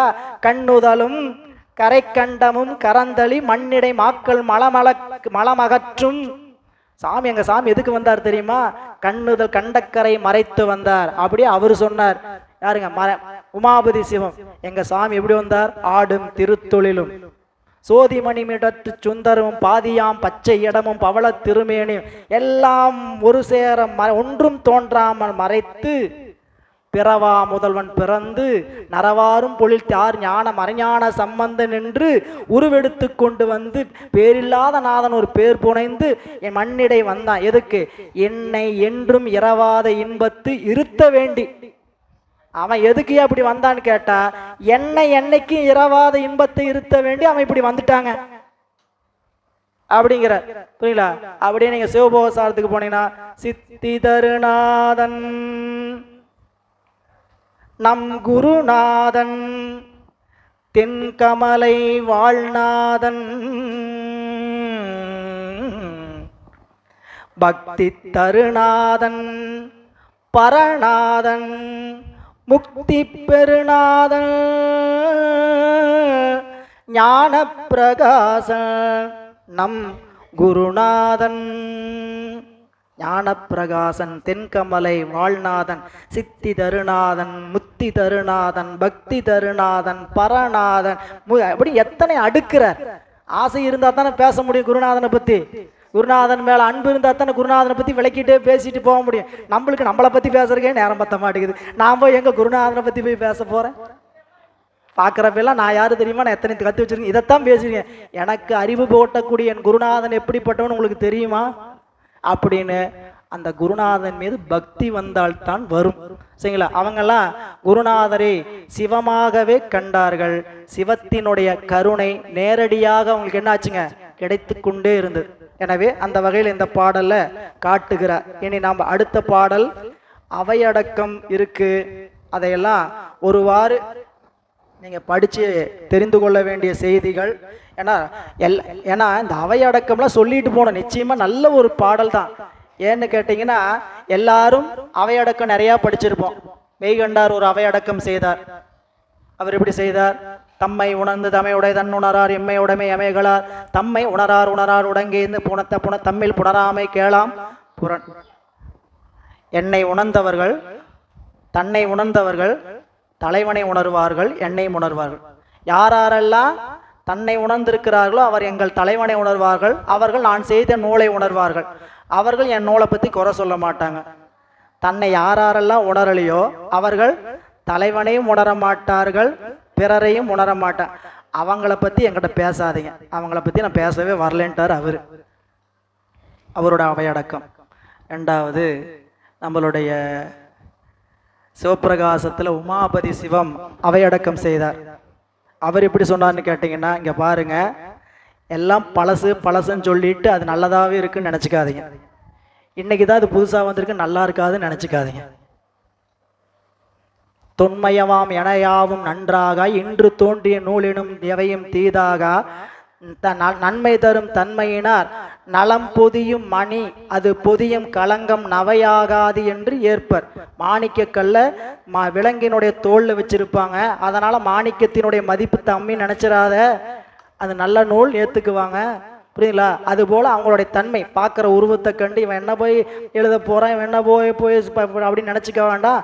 அவர்கள் மதிக்கத்தக்கவர்கள் அப்படின்னு சொல்லி அந்த அவர் ஒரு அவையடக்கம் ஒருவாறு காட்டி. சிவபிரகாசத்தில் படித்த செய்தி தான், எங்கே கேட்ட மாதிரி இருக்கும், எதுக்கும் படித்த செய்தி தான், புதுசாக ஒன்றும் சொல்லலை. அப்படி தொன்மயவாம் என எவையாகும் நன்றாக இன்று தோன்றிய நூலினும் எவையும் தீதாக நன்மை பொருந்திய தன்மையினார் நலம் பொதியும் மணி அது களங்கம் நவையாகாது என்று மறுத்திடுவர் என்று சொல்லி காட்டுவார். அப்படி அவருடைய அவையடக்கம் அப்படிப்பட்ட அவையடக்கம். தெய்வ சேக்கிழார் பெருமான் ஒரு அவையடக்கம் செய்தார் பாயிரத்தில். அளவிலாத பெருமையராகிய அடியார் புகழ் கூறுகேன். அளவில்லாத பெருமையுடையவங்க அவங்க எல்லாம், அவங்கள பற்றி நான் சொல்ல போகிறேன். நான் சொல்கிறது எப்படி இருக்குன்னு தெரியுங்களா? அளவு கூட உரைப்பதாயின் கஷ்டமாக இருந்தாலும் அளவில் ஆசை துறப்ப அறைகுவேன். எனக்கு உள்ளுக்குள்ளிருந்து அவங்கள பற்றி சொல்ல முடியாதுன்னு தெரியுது, ஆனால் என்ன பண்ணுறேன், ஆசையின் காரணமாக சொல்கிறேன். எப்படிப்பட்ட ஆசை தெரியுமா? ஒரு நாய்க்கு முன்னாடி ஒரு பெரும் கடல் இருக்குது. இந்த நாய் நினைக்குதான், நான் இங்கே தூர நின்று இந்த கடலை பூரா நக்கி நக்கியே குடிச்சிருவேன், இந்த கடலை பூரா நக்கியே குடிச்சு காலி பண்ணி நாய் கன்ற மாதிரி என்ன பண்ணுதுங்களா? இவர் தன்னை அப்படி அவையடக்கத்தில் வச்சு, நான் அடியார் பெருமை நாயன்மாளுடைய புகழ் சொல்வது கடினம், ஆனால் எனக்குள்ள இருக்கக்கூடிய ஆசையின் காரணமாக சொல்கிறேன். இதெல்லாம் அவங்களோட இங்கே ஒவ்வொரு ஆசிரியரும் ஒவ்வொரு அவங்களுடைய திருவள்ளுவர் உணர்த்திய வேணும். இவர் எப்படி காட்டுறாருன்னு கேட்டிங்கன்னா, சும்மா ஒரு குறிப்பை மட்டும் சொல்லிட்டு பாடலுக்குள்ளே போகாமல் சொல்கிறேன். ஆசிரிய பெருமகனார் இவர் நூல் செய்த நூலை மற்றவர்கள் நூலுக்கு ஒப்பிட்டு சொல்ல முடியாது. அவர்கள் நூலாக மிக மேலான நூலாக இருக்கும். ஆனால் என்னுடைய நூல் கீழான நூலாக இருப்பதனால அடுத்தவங்கள என்ன பண்ணுவாங்கன்னு கேட்டிங்கன்னா, இந்த நூலுக்கு அந்த நூல் பரவாயில்லையா, இந்த நூல் அப்படின்னு சொல்லி அவங்க நூலுக்கு இன்னும் புகழ் ஏறும். அவங்க நூலுக்கு இன்னும், எங்கள் ஆசிரியர் பெருமக்களுடைய புகழுக்கு நூலுக்கு புகழ் இன்னும் ஏறும். அதனால் நான் பாக்கியவானேன். புரியுங்களா? இந்த புரிஞ்சுக்கிறதுக்காக சொல்கிறேன். சரிங்களா? ஒரு நல்லா அழகாக ஒருத்தர் இருக்கிறாங்க. சரிங்களா? இவருடைய அழகை இன்னும் கூட்டணும், இவர் இன்னும் அழகை நல்லா தெரியணும். இப்போ பிடிச்சி, இப்போ நீங்கள் திருமணத்துக்கெல்லாம் போகிறீங்கன்னு வச்சுங்க, புகைப்படம் எடுக்க போகணும். நம்ம பக்கத்தில் யாரை கூட்டிகிட்டு போய் நிற்க வைக்கலாம்? நம்மளை விட அழகாக இருக்கிறவங்களை நிற்க வைக்கலாமா? அது எப்படிங்கயா முடியும்? சரிங்களா? நம்ம என்ன பண்ணணும், நம்மளுக்கு கீழே ஒரு 100% கம்மியாக இருக்கிற நிறுத்தினோம்னா அப்போ தான் நம்ம பிரைட்டானாவான், புகைப்படத்தை தெரியும் அப்படிங்கிற மாதிரி. அப்படி ஒரு புரிஞ்சுக்கிறதுக்காக வச்சுக்கிறோம்னா ஆசிரியர் என்ன பண்ண நினைக்கிறாருன்னா, அப்படி ஒரு செய்தியை உள்ள காட்டுறார், நிறைய சொல்றார் அவையடக்கத்தில். அதை தாண்டி நாம் உள்ளே செல்வோம். அப்புறம் நூல் பெயர், இந்த நூலுக்கு ஏன் ஞானாமிர்தம்னு பெயர் வந்து ஆசிரியரே பெயர் வச்சு பெயருக்கான காரணம் சொல்றார். நீங்க 27வது வரியில பார்த்தீங்கன்னா, ஞானாமிர்தம் என்ப, ஞானாமிர்தம் என்ப. ஞானாமிர்தங்கிற வார்த்தைக்கு சிவாகம தெளிவு என்று பொருள். இந்த பாடெல்லாம் நடத்த முடியுங்கிற நம்பிக்கையோட தான் நிறைய குறிப்பெடுத்தேன். சரிங்களா? இது எப்படி சொல்றாருன்னு கேட்டீங்கன்னா, பார்க்கடலை கடைந்த போது என்ன வந்தது? அமிர்தம் வந்தது. புரியுங்களா? அந்த அமிர்தத்தை அங்கு பார்க்கடலை கடைந்தனா அமிர்தம் வந்தது. என்னுடைய நெஞ்சமாகிய கடலில் அஞ்ஞானத்தை கடைந்த போது அங்க சிவயாகமத்தினோட தெளிவாகிய ஞானம் கிடைத்தது. இப்ப அவர் சொல்ற ஓமை மட்டும் எழுதிக்கங்க. இந்த இடத்துல அவர் காட்டுகின்ற ஓமை மேருமலை மத்து, அதாவது எங்கீங்க? பார்க்கடல்ல மேருமலை மத்து. இங்க ஆசிரியர் கொடுப்பது ஆகமத்தை மத்தாக கொண்டு. நீங்க அந்த அதுக்குள்ள போகவே வேண்டாம், பார்க்கடலை கடைஞ்சதை. இங்க அவர் எதையெல்லாம் உமையா காட்டாருன்னு பார்த்தீங்கன்னா, ஆகமத்தை மத்தாகவும், உபதேசத்தை கயிறாகவும், அஞ்ஞானத்தை இடமாகவும், மதியை கையாகவும், புண்ணிய பாவத்தை உயர்த்தியும், சிவஞானமாகிய அமிர்தத்தை பெற்றேன். நல்லா கவனிங்க மறுபடியும். ஆகமத்தை மத்து, அப்ப அது கயிறு, உபதேசம் கயிறு.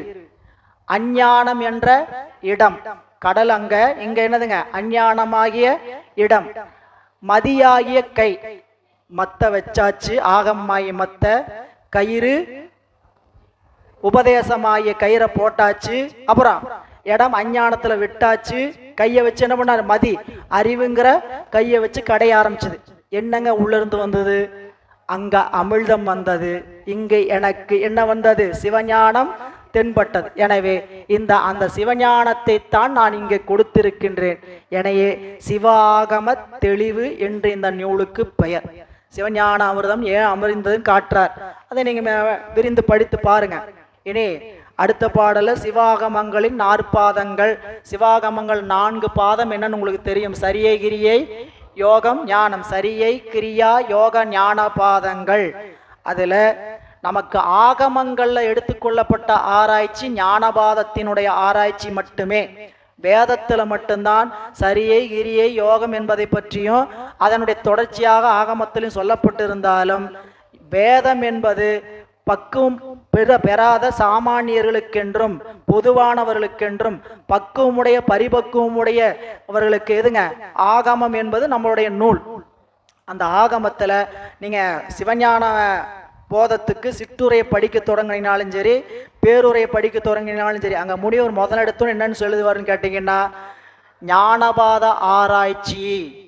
புரியுங்களா? வேதாகமங்கள்ல சொல்லப்பட்ட ஞானபாத ஆராய்ச்சி எடுத்துக்கொண்டுன்னு சொல்லி தான் தொடங்குவார். எனவே அந்த வகையில் இந்த சிவாகமங்கள்ல சொல்லப்படக்கூடிய 4 பாதங்கள்ல இங்கு ஞானபாதத்தை பற்றியுமே இந்த நூல்ல கூறுகிறேன் என்று சொல்கிறார் ஆசிரியர் பெருமகனார். இனி செய்யுள் 8. செய்யுள் 8 பசுவின் மூவகை அவத்தை. இந்த இந்த இடம் மிக அருமையான ஒரு இடம். ஏன்னு கேட்டீங்கன்னா, ஆசிரியர் பெருமகனார் இந்த இடத்தை மிக அனுபவித்து எழுதியிருக்கிறார். எப்படி நம்மளுக்கு அவஸ்தை என்று சொன்னாவே ஒரு அவஸ்தையா இருக்குன்னு சொல்லுவோம். நமக்கு அவஸ்தை என்பது நாம் ஏற்கனவே படித்திருக்கக்கூடிய ஒன்று. இந்த பசுவினுடைய மூவகை அவத்தை செய்யுள் 8 இதுல பார்த்தீங்கன்னா, காரண அவஸ்தை என்று சொல்லக்கூடிய 3, காரிய அவஸ்தை என்று சொல்லக்கூடிய 5ஐயும் விளக்கக்கூடிய பாடல் இந்த செய்யுள் 8. செய்யுள் 8ல ஆசிரியர் பெருமகனார் நம்மளுக்கு காரண அவத்தைனா எதுங்க, காரண அவத்தை மத்தியான நேரத்தில் ஒரு அவஸ்தையா தான் இருக்கு சொன்னாவே தெரியும். சரியா அப்படித்தான் அம்மா எங்க வகுப்பு போனாலும் இந்த அவஸ்தையை சொல்லும் போது ஒரே எல்லாருமே அதெல்லாம் தியரியாவே படிக்க மாட்டாங்க, அப்படியே பிராக்டிக்கலாவே நடந்துட்டு இருக்கும். அவத்தையை பத்தி நடத்தும் போது மட்டும் தியரி சொல்லிட்டு இருப்பான், அதுக்கு எதுக்காப்புல என்ன நடந்துட்டு இருக்கோம், பிராக்டிக்கல் நடந்துட்டு இருக்கோம். இங்க நனவு, கனவு, உறக்கம், பேருறக்கம், உயிர் படங்கள் சொன்னா எல்லாமே நேரடியா லைவ்ல ஓடிட்டு இருக்கும் இல்ல. அப்படி மூவகை காரண அவஸ்தை என்று சொல்லக்கூடிய அவஸ்தைகள் கேவலம், சகலம், சுத்தம். கேவலாவத்தையாவது கருவிகள் ஏதும் பெறாது உயிர் பிறப்புக்கு வராது இருந்தபோது ஏற்பட்ட நிலைக்கு பேரு கேவலாவஸ்தை. அவங்க நல்லா தெரியும், புதுசா என்ன சொல்ல போற. சகலாவஸ்தை என்பது உயிர் கருவிகளோடு கூடிய கட்டு நிலை, உடல் பெற்ற போது, உடம்புகளை பெற்ற பொழுது. சுத்தம் என்பது உடல் நீங்கி இறைவனோடு இரண்டர கலந்தபோது சுத்தனான் அப்படின்னு சொல்லி இதுக்கெல்லாம் சிவஞான சித்தியார் சிவபிரகாசம்லாம் விரிவா சொல்லக்கூடிய பாடல்கள். நீங்க சித்தியார் எடுத்து சிவஞான சிவபிரகாசம் எடுத்தீங்கன்னா காரிய கேவலம், காரண கேவலம், காரிய சுத்தம், காரண சுத்தம், காரண சகலம், காரிய சகலம் என்று ஒவ்வொன்றுக்கு தனித்தனி பாடல் நமக்கு விரிவாக கொடுக்கப்பட்டிருக்கக்கூடிய நூல். அந்த நூலையெல்லாம் நீங்க படித்து தெரிந்து கொண்டிருப்பீர்கள். அந்த வகையில இந்த மூவகை அவத்தைகளை பற்றி சொல்வது இந்த நூல், இந்த பாடல். இனி அடுத்து செய்யுள் 16ங்க. செய்யுள் 16 இந்த செய்யுள் தான் நான் கொஞ்சம் படிச்சு காட்டி சொல்லணும்னு நினைச்ச செய்யுள். இந்த ஒரு செயலை சொன்னாவே போதுமானதாக இருக்குன்னு தான் கருதணும். ஆனா ஏதோ ஒரு 10 செயலாவது நீங்க படிப்பீங்கிறதுக்காக எல்லாம் எடுத்துச்சு. இந்த ஒரு செயலே அவ்வளவு வாழ்ந்த செய்தி இருக்குது. கால் கொடுத்து இருக்கை மூட்டி வாழிய வெண்ணில் தண்டு என் விடங்கத்து இன்னியம் பழுக்குழி நிறைத்து சிறைக்கயிறு அசைத்து மயிர்த்தோள் வேய்ந்து சுவர்த்தசை நெறி ஐம்புலச்சாலரத்து அரும்பெறல் மாடத்து உம்பர் மணிக்குடச் சென்னி பொங்கிய குந்தற்பதாகை நான்கு நிலை தளிய ஆங்கினிது அமர்திறன் அறையின் ஆன்ற சாக்கிரம் சொப்பனம் சுளுத்தி துரியம் பிருகுடி நாப்பன் ஒரு பெரும் கந்தானம் மறுமத்தாதி வளஞ்சுழி உந்தி ஒரு நான்கு அங்குழி உம்பர் வரன்முறை செவி மெய் கண் வாய் முக்கென பெயரிய வாயில் மிளேச்சர் சாரணர் தூதர் சூதமாதகர் புரோகிதர் என்ற மேதகு புந்தி தீயமும் தீதரு வாக்கொடு பதம் கை பாயுரு உபத்தம் என் இவ்வொளி மறவரும் யானை வீரரும் திகிரி தூண்டிய தருகனாளரும் வன்கண் மல்லரும் தந்திரத் தலைவரும் என் கருமேந்திய திறனும் எஞ்சிய ஓசை பரிசம் உருவம் ரதம் கந்தம் உரைநடை கொடை போக்கு இன்பம் என் விடயப்பன் பரிசனமும் இடையா பிராண அபான உதான வியான சமான நாக கூர்ம கிரகர தேவதத்த தனஞ்சயன் என்ற ஈரைந்து உறுதி சுற்றமும் நியதி சிந்தித்தாய்ந்து துணிந்து செயற்படும் அந்த கரண அமைச்சரும் தந்தம் முறையுளி வழாது துறைதோர் ஈண்டிய சாதுரங்கத்து நீதியாகி பேரத்தாணி சீர்பெறத்துண்ணி வீசுவ வீசி விரும்புவ விரும்பி மாசில் காட்சி மன்னன் நீங்கி பல்பரிவாரமும் வில்லா சுற்றமும் தந்திரம் புனந்த மந்திரமாக்கலும் பலர்புகழறியா அவை புகும் அரங்கின் நினைந்து ஆய்ந்து துணிந்து செயல் மணந்து இனிதுணர்ந்து நனவெனக் கனவின் நன்னடை வளாது உரைத்தனன் சொப்பனத்தகத்தினிதிறந்து மந்திரத் தலைவனும் மண்கடம் பதிபனும் மந்திர பூமி மருங்கு போகி சிந்தை மாத்திரம் கனவலின் நனவின் தந்துரை சுளுத்தி இன்றே மந்திரத் தலைவன் தனந்து விளைவரம்பில்லா சிங்கம் சுமந்த ஐம்பேரமலி பள்ளி மண்டபத்தானும் தனாது திகிரி உரண்ட பெருவனப்பு ஏய்ப்ப உறுதி சுற்றத்து உருவழி எடுப்ப ஏற்றம் எளிவு சீற்றம் ஆற்றல் இழிச்சல் பழிச்சல் இன்பம் துன்பம் ஒளித்தனன் துரியத்து அளித்த இனிது அதீதத்து ஒரு வகை எங்கனுமாகி இருளிரி சுடர்த்தொழில் சாக்கிரத்து ஆங்கண் நான்கின் இடைத்தகத்தெரிதல் நிற்றெரியும் ஆரே. இந்த 56 வரிகளும் என்னன்னு கேட்டிங்கன்னா 4ஆம் நூற்பாவில் சிவஞான போதத்தில் மேம்பிரான் மெய்கண்ட தேவனார் சொன்ன அவஸ்தை. அந்த கரணம் அவற்றின் ஒன்றன்று அவை சந்தித்தது ஆன்மா சகசமலத்து உணராது. அது வரைக்கும் வேற செய்தி. அமைச்சு அரசு ஏய்ப்ப நின்று அஞ்ச வைத்தே. சரிங்களா? ஒரு ஆட்டினுடைய அரசன் அத்தாணி மண்டத்தில் இருந்து கொண்டு, அத்தாணின்னா என்னதுங்க, அரசவையில் இருந்து கொண்டு தன்னுடைய இருக்கையில் அமர்ந்து கொண்டு தன்னுடைய பல் பரிசனங்களையும் அரசாட்சி செய்வது போல உயிராகிய அரசன் தன்னுடைய கருவிகளாகிய அமைச்சர்களையும் தொழில் செய்யக்கூடிய சேனாதிபதிகளையும் கொண்டு தொழில் செய்வது போல என்று அங்க சிவஞான போதத்தில் பிரான் மெய்கண்ட தேவனார் சொல்வார். அதை அருமையாக நமக்கு புரிகின்ற வகையில அமைத்திருக்கக்கூடிய ஒரு செய்யுள் இந்த செய்யுள் இருக்கக்கூடிய உதாரணம், கொடுக்கப்பட்ட உதாரணம், அதுக்கு நம்ம உடம்புல இருக்கக்கூடிய கருவிகளை மட்டும் வரிசையா எழுதிட்டு வாங்க சொல்ல சொல்ல. இப்பதான் நீங்க சொல்லணுமா?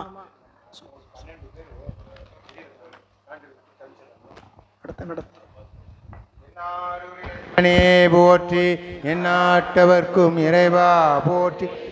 அதாவது வெளியூர்லேருந்து வந்திருக்கிற அடியாரங்களில் ஒரு 12 பேர் அவங்க வந்து இந்த ட்ரெயின்லாம் புக் பண்ணிட்டு இருக்கிறாங்க. அவங்களுக்கு மட்டும் சான்றிதழ் கொடுத்து அனுப்பிச்சிடுறோம். மீதி வந்து நீங்கள் சிவஞான அமிர்தம் படிச்சிருக்கீங்களான்னு கேட்டால் இந்த ஒரு பாட்டை நீங்கள் தெரிஞ்சு வச்சு சொன்னீங்கன்னா சிவஞான அமிர்தம் படித்ததுக்கு சமம். ஏன்னா எந்த நூலிலும் இவ்வளவு விளக்கமாக இந்த அவஸ்தையை சொல்லப்படவில்லை, இவ்வளவு விரிவா.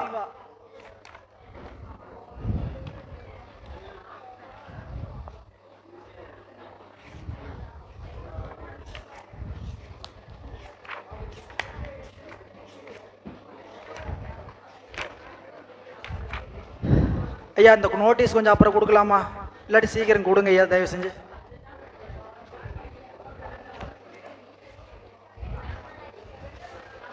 உடம்பு உடம்பு என்கின்ற மாளிகை அரண்மனை. நீங்க எல்லாம் எழுதவே மனசுக்குள்ள அப்படியே படம் வரையுங்க. இந்த உடம்பு இப்ப என்னது? மாளிகை, அரண்மனை. இந்த அரண்மனையுடைய அரசன்தான் நாம். கால்கள் எல்லாம் தூண்கள், கால்கள் எல்லாம் கைகள். அங்க எழுதி போட்டிருக்காது, எழுதிக்கங்க. கைகள் அந்த தூணுக்கு இடையில் கட்டக்கூடிய சட்டங்கள்.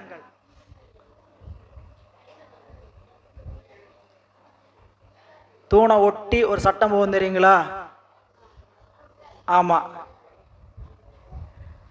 முதுகு தண்டு அந்த அரண்மனை மாளிகையினுடைய முகப்பு.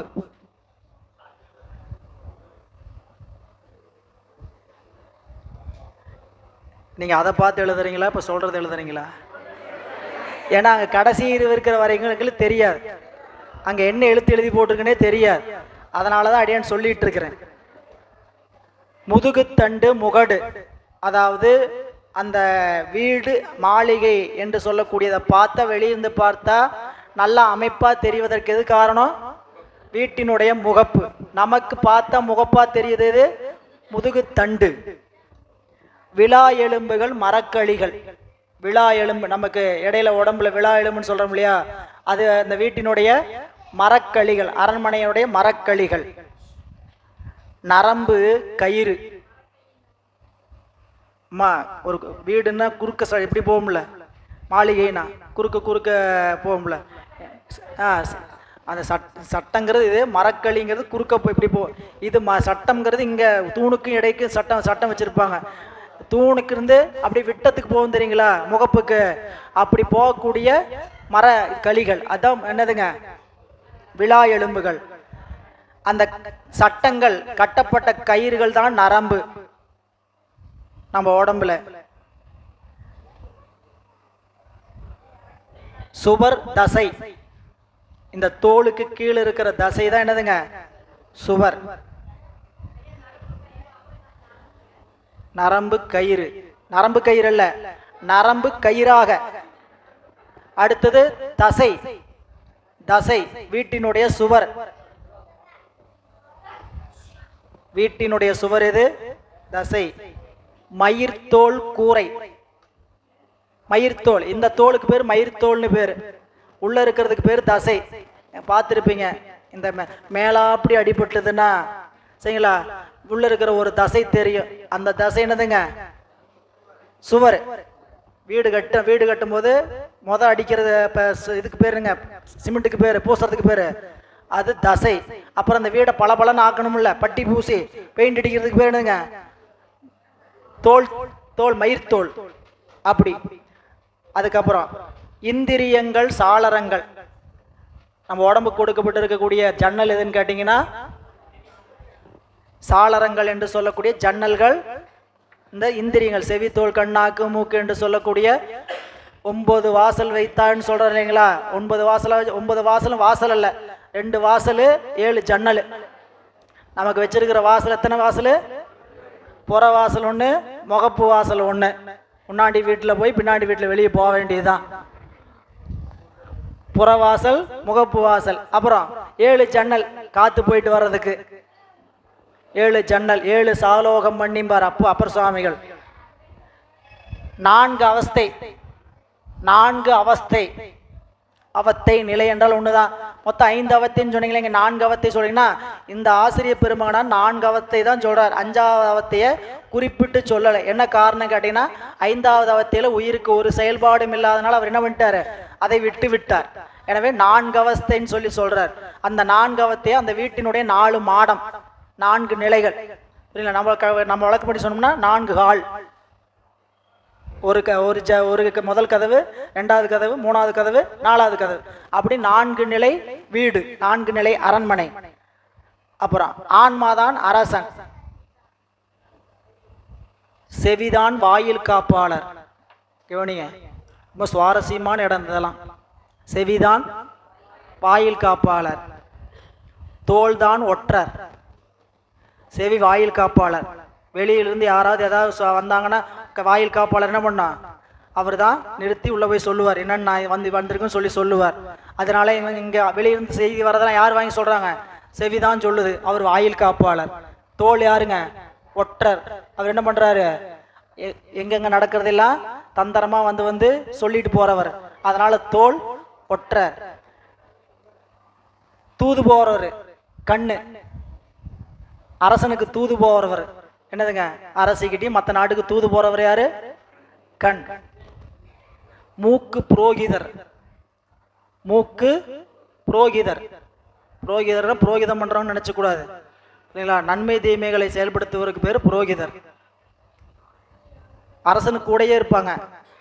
வாய் குதிரை வீரர், வாய் குதிரை வீரர். கால் யானை வீரர், வாய் குதிரை வீரர், கால் யானை வீரர்.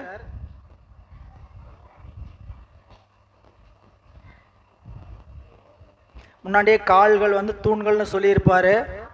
அந்த கால்கள் நிக்கிற தன்மைக்கு, வீடு நிக்கிறதுக்கு, புரியுங்களா. இது என்ன துணை செயல், சொன்னது ஞானேந்திரியம் வச்சுக்க செயல்பாடு பார்த்தீங்கன்னா இப்போ கண்மேந்திரிய செயல் சொல்லிட்டு வர்றார்.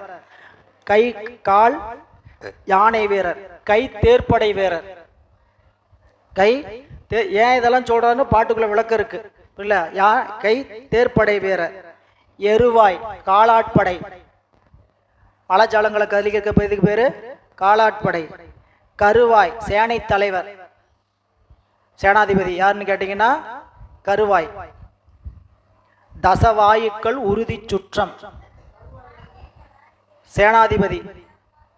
கருவாய் சேனாதிபதி. தசவாயுக்கள் உறுதி சுற்றம். அந்தக்கரணம் அமைச்சர், அந்தக்கரணம் அமைச்சர். இப்ப பாடலுக்குள்ள வாங்க. தசவாயுக்கள் உறுதி சுற்றம், அரசனுக்கு நம்பிக்கையா சுற்றி இருக்கிறவங்க, அவங்களுக்கு பேர் என்னதுங்க, உறுதி சுற்றம். எல்லா நாட்டில் என்ன நடந்தாலும் ஒற்றர் சொல்லுவார். ஒற்றர் சொல்றதெல்லாம் உண்மையானு தெரிஞ்சுக்கிறது யாரை வச்சு தெரிஞ்சுக்கிறார், அவருடைய உறுதி சுற்றத்தை வச்சுதான் தெரிஞ்சு கொள்வார். அந்த கரணம் அமைச்சர். பாடலுக்குள்ள வாங்க.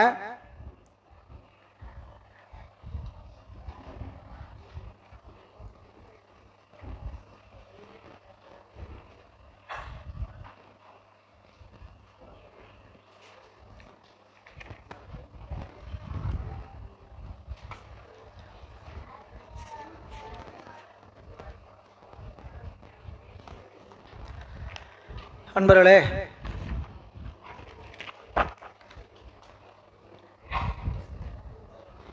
நம்முடைய நாவுக்கரசு பெருமான் ஒரு பாடல்ல இந்த செய்தியை சுருக்கமா சொல்லியிருக்கிறார். கால் கொடுத்து இரு கையேற்றி களி நிறைத்து இறைச்சி மேய்ந்து தோள்படுத்து உதிர நீரால் சுவரெடுத்து 2 வாசல் 7 உடைத்தாக அமைத்து அங்கு 7 சாலோகம் பண்ணி மால் கொடுத்து ஆவி வைத்தார் மாமரை காடனாரே அப்படின்னு ஒரு பாடல்ல ரொம்ப நம்ம நல்லா எளிமையா புரிஞ்சுக்கணும்னா இது ஒரு அருமையான கட்டடம். இப்ப இந்த பாடலை ஒரு வரைபடமாக வரைஞ்சு கொடுக்கணும், சிவில் இன்ஜினியர்கிட்ட கொடுக்கணும். நம்ம ஐயாட்ட கொடுத்தா கூட செஞ்சிருவார்னு நினைக்கிறேன் இல்லைங்களா. அவர் என்ன பண்ணுவாரு, எல்லாம் கை கால் தூண் அப்படின்னு போட்டு இதையெல்லாம் அமைந்த ஒரு மாளிகையாக இதை அமைத்து காட்டுறேன். இந்த மாளிகையில நம்மளுடைய உயிர் எப்படி நடந்து கொள்கிறது, அஞ்சவத்தை அடையும் போது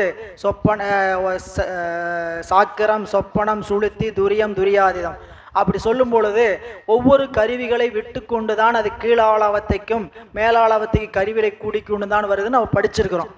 அப்படி அந்த அவஸ்தையை எப்படி இவர் காட்டுகிறார்னு பார்த்தீங்கன்னா, இந்த உடம்பாகிய அரண்மனை, அந்த அரண்மனை எப்படி இருக்குதுன்னு கேட்டால் 2 கால்களாகிய தூண்கள் இருக்குது, கைகளாகிய பக்கத்தில் கட்டப்பட்ட இது இருக்குது, கைகளாகிய சட்டம் இருக்கின்றது. அதை தொடர்ந்து சொல்றார், கால் கொடுத்து, பாடல் வழியா பாருங்க, கால் கொடுத்து இரு கை மூட்டி, காலை தூணா நிறுத்திட்டார், அடுத்தது இரு கைகளை பக்கத்துல மூட்டியாச்சு. பிறகு வாளிய வெண்ணில் தண்டு என் விடங்கத்து, வாளிய மாளிகை முகப்பில வெண்ணில் தண்டு முதுகு தண்டு என்கின்ற வீட்டு முகட்டிலே இன்னியர் பழுக்களின் நிறைத்து, இன்னிய பழுக்களி நிறைத்துனா என்பினால் களி நிறைச்சி. இந்த உடம்புக்குள்ள என்ன கொண்டு வந்து சேர்த்தி போட்டிருக்கிறார் அப்படின்னு நாம் படித்தோம். இந்த உடம்பை எப்படி காட்டுறாருன்னு கேட்டிங்கன்னா, நம்மளுடைய என்பு களி நிறைத்து, இன்னியல் பழுக்களி நிறைத்தினா இனிய இயல்புடைய விழா எலும்புகள் என்னும் மரக்களிகளை வரிசையாக அமைத்து சிறைக்கயிறு அசைத்து, பாடல்ல சிறைக்கயிறு அசைத்துன்னு இருக்கும், நரம்பு எனும் கயிற்றாலே கட்டி சுவர் தசை நெறி, தசையினால் சுவர் எழுப்பி, தசையினால் சுவர் எழுப்பி மயிர்தோல் வேய்ந்து, மயிரை உடைய தோள்களை கூரையாக வேந்து. நீ அப்படியே கற்பனை பண்ணிட்டே வரணும். கால் கை பக்கவாட்டில் கட்டப்பட்டது, அதுக்கு மேலே என்னாச்சுங்க, வெண்ணில் தண்டு முதுகு தண்டை நிறுத்தப்பட்டது. சும்மா 2-3 விஷயத்தை படமாக வரைஞ்சோன்னு வச்சுக்கோங்க.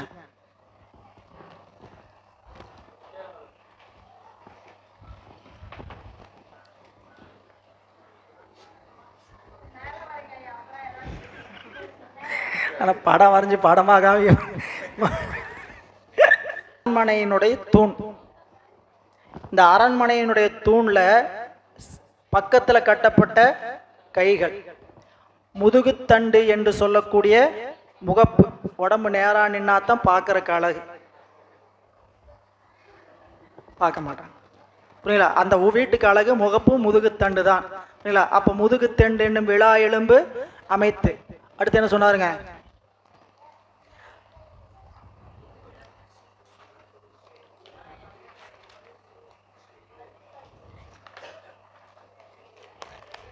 முதுகுத்தண்டு என்ற பழுக்களி நிறைத்து சிறைக்கயிறு அசைத்து. இந்த வீடு எங்க எப்படி கட்டப்பட்டிருக்குது, நரம்புங்கிற கயிறுனால கட்டப்பட்டிருக்குது. எல்லாம் 72,000 நரம்பு நாடிகள் எல்லா பக்கம் போகுது. சரிங்களா? இடம் பார்க்காம எல்லா பக்கமும் 72,000 நாடி நரம்புகள் போகுது. அந்த நாடி நரம்புகள்லாம் உடம்புக்கு கயிறு.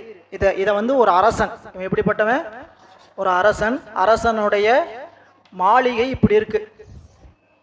புரியுதுங்களா? அரசன் அமர்ந்திருக்கக்கூடிய மாளிகை இவ்வாறு இருக்கிறது, அரண்மனை இவ்வாறு இருக்கிறது. இந்த அரண்மனையில அவர் சொல்றார், சிறைக்கயிறு அசைத்து மயிர் தோல் வேய்ந்து சுவர் தசை நெறி.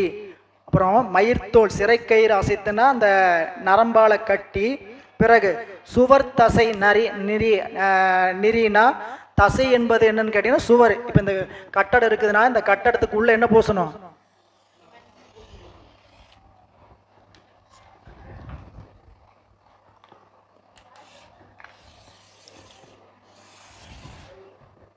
ஆச்சா? இதுக்கு மேல என்ன பண்ணணுங்க, தோலுங்கிற மயிர்தோல் தொகுதி இது ஃபைனல் பூச்சு. ஒரு கற்பனை தான், இதையே முழு படமா நினைச்சுட்டு நீங்க நினைக்க கூடாது. சரிங்களா? இப்படி இந்த பாடல்ல ஆசிரியர் காட்டுறார் பாருங்க. ரசனை தான் பாடல்ல, இந்த இலக்கிய ரசனை, அந்த அவஸ்தையை ரொம்ப ரசிச்சுக்கிட்டே சொல்லியிருக்கிறார். ஐம்புல சாளரத்து, ஜன்னல் எத்தனை ஜன்னல், 5 ஜன்னல். பிறகு அரும்பெறல் மாடத்து உம்பர், நல்ல அழகிய மாடத்து மேல மணிக்குட சென்னி, தலை என்ன இருக்குதுங்க, விமான கலசம். பொங்கிய கூந்தர் பதாகை, அதுல கொடியா எது இருக்குதுன்னா தலைமுடிதான். ஏன்னா ஒரு அரசனுக்கு அழகு எதுன்னா நாட்டினுடைய கொடிதான். அரசன் வர வேண்டியதே இல்லை, முன்னாடி கொடி வருதுனாவே கொடியை பார்த்துட்டு எந்த நாட்டு அரசன் வர்றான், இவங்ககிட்ட போர் இல்லாம வேண்டாமா அப்படின்னு வெள்ளைக்கோட சமாதான வடிவேல் மாதிரி காட்டலாமா அப்படின்னு என்ன பண்ணா, கொடியை பார்த்தாவே தெரிஞ்சுக்கணும். அம்மா அரசனுடைய கொடி, ஒவ்வொரு அரசனுக்கும் ஒவ்வொரு கொடி சின்ன இருந்தது இல்லைங்களா? அது அரசன் வர்றாங்கிறதுக்கு அதுக்கு தான் அறிகுறி. எனவே நமக்கு தலைமுடிதான் அது என்னதுங்க, உடம்புக்கு அழகு காட்டுவது. முடி இல்லைன்னா தலையை பார்க்க அழகா இருக்காதுன்னு சொல்றாங்க இல்லைங்களா? அதனால முடி வந்து ஒரு எடுப்பாக காட்டுவது. எனவே அதை மாதிரி சொல்ற போது இத்தனை செய்திகள் அங்கே காட்டுறாரு. நான் அந்த உங்களுக்கு அந்த பாடல் இருக்கக்கூடிய அந்த நயத்தை மட்டும் சொல்லிட்டு வரேன். விளக்கமெல்லாம் சொல்வதற்கான நேரம் நம்ம இடத்துல இப்போதைக்கு இல்லை. மீண்டும் ஒரு முறை மீண்டும் இந்த இதெல்லாம் சிந்திப்போம். எங்கே நிறுத்தியிருக்கிறோம்? ஐம்புலச் சாளரத்து அரும்பெற மாடத் தும்பர் மணிக்குட சென்னி பொங்கிய கூந்தல் பதாகை 4 தளிய ஆங்கினிதமர் திறன். இவ்வாறு தனக்கு 4 நிலைகளோடு கூடியிருக்கின்றார் பெருமனையாக உடம்படத்தில் ஆன்மாவாகிய அரசன் இனிதாக வீட்டிற்கு முறைமையை சொன்னால் ஆன்ற சாக்கிரம். இப்போ சாக்கிரவத்தை பற்றி சொல்ல போறார். சாக்கிராவத்தில் எத்தனை கருவிகள் உண்டு? சாக்கராவத்தில் எத்தனை கருவிகள் இருக்குங்க?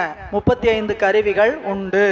புரியுங்களா? 35 கருவிகள். ஞானேந்திரியமைந்து, கண்மேந்திரியமைந்து, ஞானேந்திரிய விடைமைந்து, கண்மேந்திரிய விடைமைந்து, தசவாயுக்கள் 10, 30, அந்த கரணம் 4, புருடன் 1, மொத்தம் 35.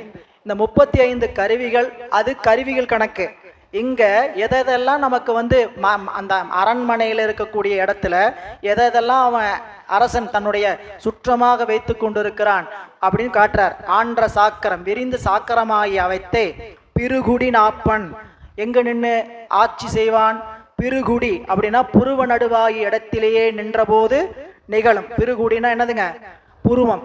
புருவ நடு ஏன்னா சொப்பனாவத்தி நடக்கிறேன்னா புருவ மத்தி. எனவே அந்த புருவ மத்தியில் ஒரு பெரும் கந்தரம் ஆன்மா புரு நடுவிலிருந்திறங்கி ஒப்பில்லாத பெரிய கழுத்தாகிய இடத்திலே நின்ற போது நிகழும். சுளுத்தியாகிய அவத்தை. இந்த அவஸ்தையெல்லாம் சொல்லி கீழே வருகிறார். வந்தபோது புருவ நடுவில் நிகழுகின்ற அவஸ்தையை சொல்லுகின்ற பொழுது சாக்கிர அவஸ்தை தொடங்கி வரும் முறையாவது. நீங்க வரி 13வது வரி பாருங்க. வரன்முறை பயின்று சாக்கிராவத்தை தொடங்கி வரும் முறையாவது செவி என பெயரிய வாயில் மிளேச்சர். செவி என பெயரிய வாயில் மிளேச்சர். செவி என்று சொல்லப்பட்ட வாய் பேசாத வேறு நாட்டவர்கள் வாயில் காப்பாளராக. இது வாயில் காப்பாளர் என்று சொல்லக்கூடிய செவி. இவங்க வேறு நாட்டவர்கள் சொல்றதுக்கு வேறு பக்கம் இருந்து ஓசையை கவர்ந்து வருதலால் வாயில் காப்பாளர்கள் என்று சொல்லப்படுகிறார்கள் என்று காட்டுறார். மெய் எனும் பெயரிய சாரணர் தோல் எனப்பட்ட ஒற்றரும் கண் என பெயரிய தூதர் கண் எனப்பட்ட தூது போவாரும் வாய் என பெயரிய சூதமாதகர். சூதமாதகர்னா ஏத்தாளர். நாக்கு என்ன பண்ணுன்னு கேட்டீங்கன்னா ஏத்தும். இந்த அரசனுக்கு எங்க போனாலும் துதி பாடுறதுக்கு 2 பேர் கூடயே போகணும். ராஜாதி ராஜமா அப்படின்னு சொல்லி போற மாதிரி என்ன பண்ணணும்? எங்க போனாலும் அரசருக்கு ஏத்தாளர்னு சொல்லக்கூடிய மாகதர். அவர்கள் பேர் என்னதுங்க? இதான் நம்மளுக்கு திருமுறையிலே இருக்கு. திருமுறையில 11ஆம் திருமுறையில திரு கைலாய ஞான உலான்னு ஒரு பகுதி இருக்கு. சரிங்களா? அதை போய் படிச்சு பாருங்க. சேரமான் பெருமாள் நாயனார் திருக்கைலாயத்துக்கு சென்ற போது இறைவனோட விண்ணப்பித்த பகுதி. அருமையான நூல்.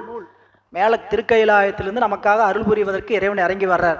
அப்படி இறங்கி வரும்போது யாரெல்லாம் அவருக்கு பணிவிடை செய்கிறார்ன்ட்டு அத்தனை தேவாதி தேவர்கள் ரம்பையர்கள் போன்ற அத்தனை பேரையும் கொண்டு வந்து நிறுத்திடுறார் சேரமான் பெருமான். நாமகள் வாசிப்ப நாரதர் என்ன பண்றாருங்க? ஏத்துதல் செய்ய. நாரதன் என்ன பண்றாரு? வாழ்த்து சொல்லிட்டு வர்றான் அப்படின்னு ஒவ்வொருத்தரும் புரியல. வர்ணன் வாசத்தளிக்கிறான் அப்படின்னு ஒவ்வொருத்தரும் ஒவ்வொரு செயலை செய்கிறார்கள். அப்படி அந்த இறைவன் வருகின்ற ஞான உலாவுக்கு பணிவிடை செய்வதற்கு அத்தனை பேர் தயார் செய்கிறாங்க. உண்மையிலே நினைக்கிறது உண்டு, அந்த திருக்கைலாய ஞான உலாவில் இருக்கிற மாதிரி ஒரு நாள் நம்ம திருவிழாவை செய்யணும். திருவிழாவை எப்படி செய்யணும்னு கேட்டா அந்த மாதிரி ஒரு நாள் செய்யணும். எப்படி? இறைவன் வர்றாருன்னா அதில் என்னென்னலாம் சொல்லப்பட்டிருக்குதோ அத்தனையும் எழுதி வச்சு அத்தனையும் செய்யணும். வான வேடிக்கை என்ன, வாத்தியங்கள் என்ன, புரியல, 5 வகை தேவ வாத்தியம், அந்த தேவ வாத்தியம் அப்படின்னு ஒவ்வொன்றையும் காட்டிக்கொண்டே வருவார். இங்க மாகதர் என்பது ஏத்தாளர் என்று சொல்லப்படுவது. மூக்கு என பெயரிய புரோகிதர். மேதகு புந்திந்தியமும் மேன்மை மிக்க ஞானேந்திரியங்களும். அடுத்தது கண்மேந்திரியம் சொல்றார். குற்றமற்ற வாய், கால், கை, எருவாய் கை எனப்படும் குதிரை வீரரும். வாக்கு என்பது என்னதுங்க? குதிரை வீரரும் இவிழி மறவரும். யானை வீரர் என்று சொல்லக்கூடியவர் பாயுரு. என்னென்ன படிச்சோம்? எழுதும்போது வேற எழுதிட்டு சொல்லும் போது வேற சொல்லிடக்கூடாது. பாருங்க, செவி முடிஞ்சு, வாய் குதிரை வீரர், கால் யானை வீரர், கை தேர்ப்படை வீரர், எருவாய் கால்படை வீரர், கருவாய் சேனை தலைவர், தசவாயுக்கள் உறுதி சுற்றம், அந்த கரணம் அமைச்சர். அன்பர்களே, அந்த பகுதியில் எஞ்சிய பரிசம் என்று சொல்லக்கூடிய கண்மேந்திரியத்துக்கு தாண்டி வாங்க. எஞ்சிய ஓசை, பரிசம், உருவம், ரதம், கந்தம் என்று சொல்லக்கூடியவர் கண்மேந்திரிய விடயங்கள் ஆகிய பேச்சு, நடை, கொடை, போக்கு என்று சொல்லப்பட்ட 10 பரிவாரம். இதெல்லாம் பரிவாரம். அரசனுக்கு வரக்கூடிய பரிவாரங்கள் என்ன? சுற்றி வரக்கூடிய கூட்டங்கள். அந்த கூட்டங்கள் எதுன்னு கேட்டா கண்மேந்திரிய விடயமும் ஞானேந்திரிய விடயம். அதெல்லாம் வீட்டில் போய் பொறுமையாக எழுதி பாருங்க. நமக்கு வெளியிருந்து வர ஓசை, ஊறு, ஒளி, சுவை, நாட்டம் என்று சொல்லக்கூடியதும், கொடை, போக்கு, வரவு, தானம், கமன் என்று சொல்லக்கூடிய 5, இந்த 5 வெளியிருந்து வருவது அது ஞானேந்திரிய கண்மேந்திரிய விடயம்.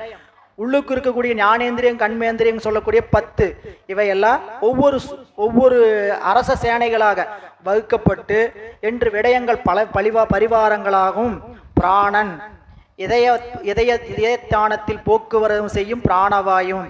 இந்த 10 வாயுக்கள் அது ரொம்ப முக்கியமான குறிப்பு இந்த நூலில். 10 வாயுக்கள் என்னன்னு பெரும்பாலும் யாரும் கேள்விப்பட்டிருக்க மாட்டோம். திருமூலர் திருமந்திரம் படிக்கும்போது தான் பெரும்பான்மை தெரிந்து கொள்ள முடியும். அந்த 10 வாயுக்களும் நமக்கு உடம்புக்குள்ளே என்ன பணி செய்கிறது, என்ன வேலை செய்யுது. பிராணன்கிற மூச்சு காற்று மட்டும்தான் உள்ளே போகிறதுன்னு நினைக்கிறோம், சரிங்களா? அந்த பிராணன்கிறது போய் 10 வாயுக்களாக பிரியுது. அந்த 10 வாயுக்களையும் என்ன சொல்லிட்டாரு? சுற்றம் சொல்லிட்டார். பாருங்க, இதயத்தானத்தில் போக்குவரவு செய்யும் பிராணவாயுவும். பிராணனுடைய வேலை இதயஸ்தானத்திலிருந்து என்ன பண்ணிட்டு இருக்கோம்? ரத்தத்தை, நம்ம சயின்ஸ் படி பார்த்தோம், ரத்தத்தை போக்குவரவு செய்யும். உள்ள ரத்தத்தை அனுப்பிச்சு மீண்டும் வெளியே அனுப்பி கொண்டிருக்கிற வேலை பிராணன் செய்கிறது. அடுத்தது அபானன். குதத்தானத்தில் மலஜலங்களை பிரிக்கும் அபானவாயு. குதம் என்று சொல்லக்கூடிய மலம் கழிக்கக்கூடிய இடத்துல மலங்களை பிரிக்கக்கூடியது, மலஜலங்களை பிரிக்கக்கூடியது எதுன்னு கேட்டீங்கன்னா அபானவாயு.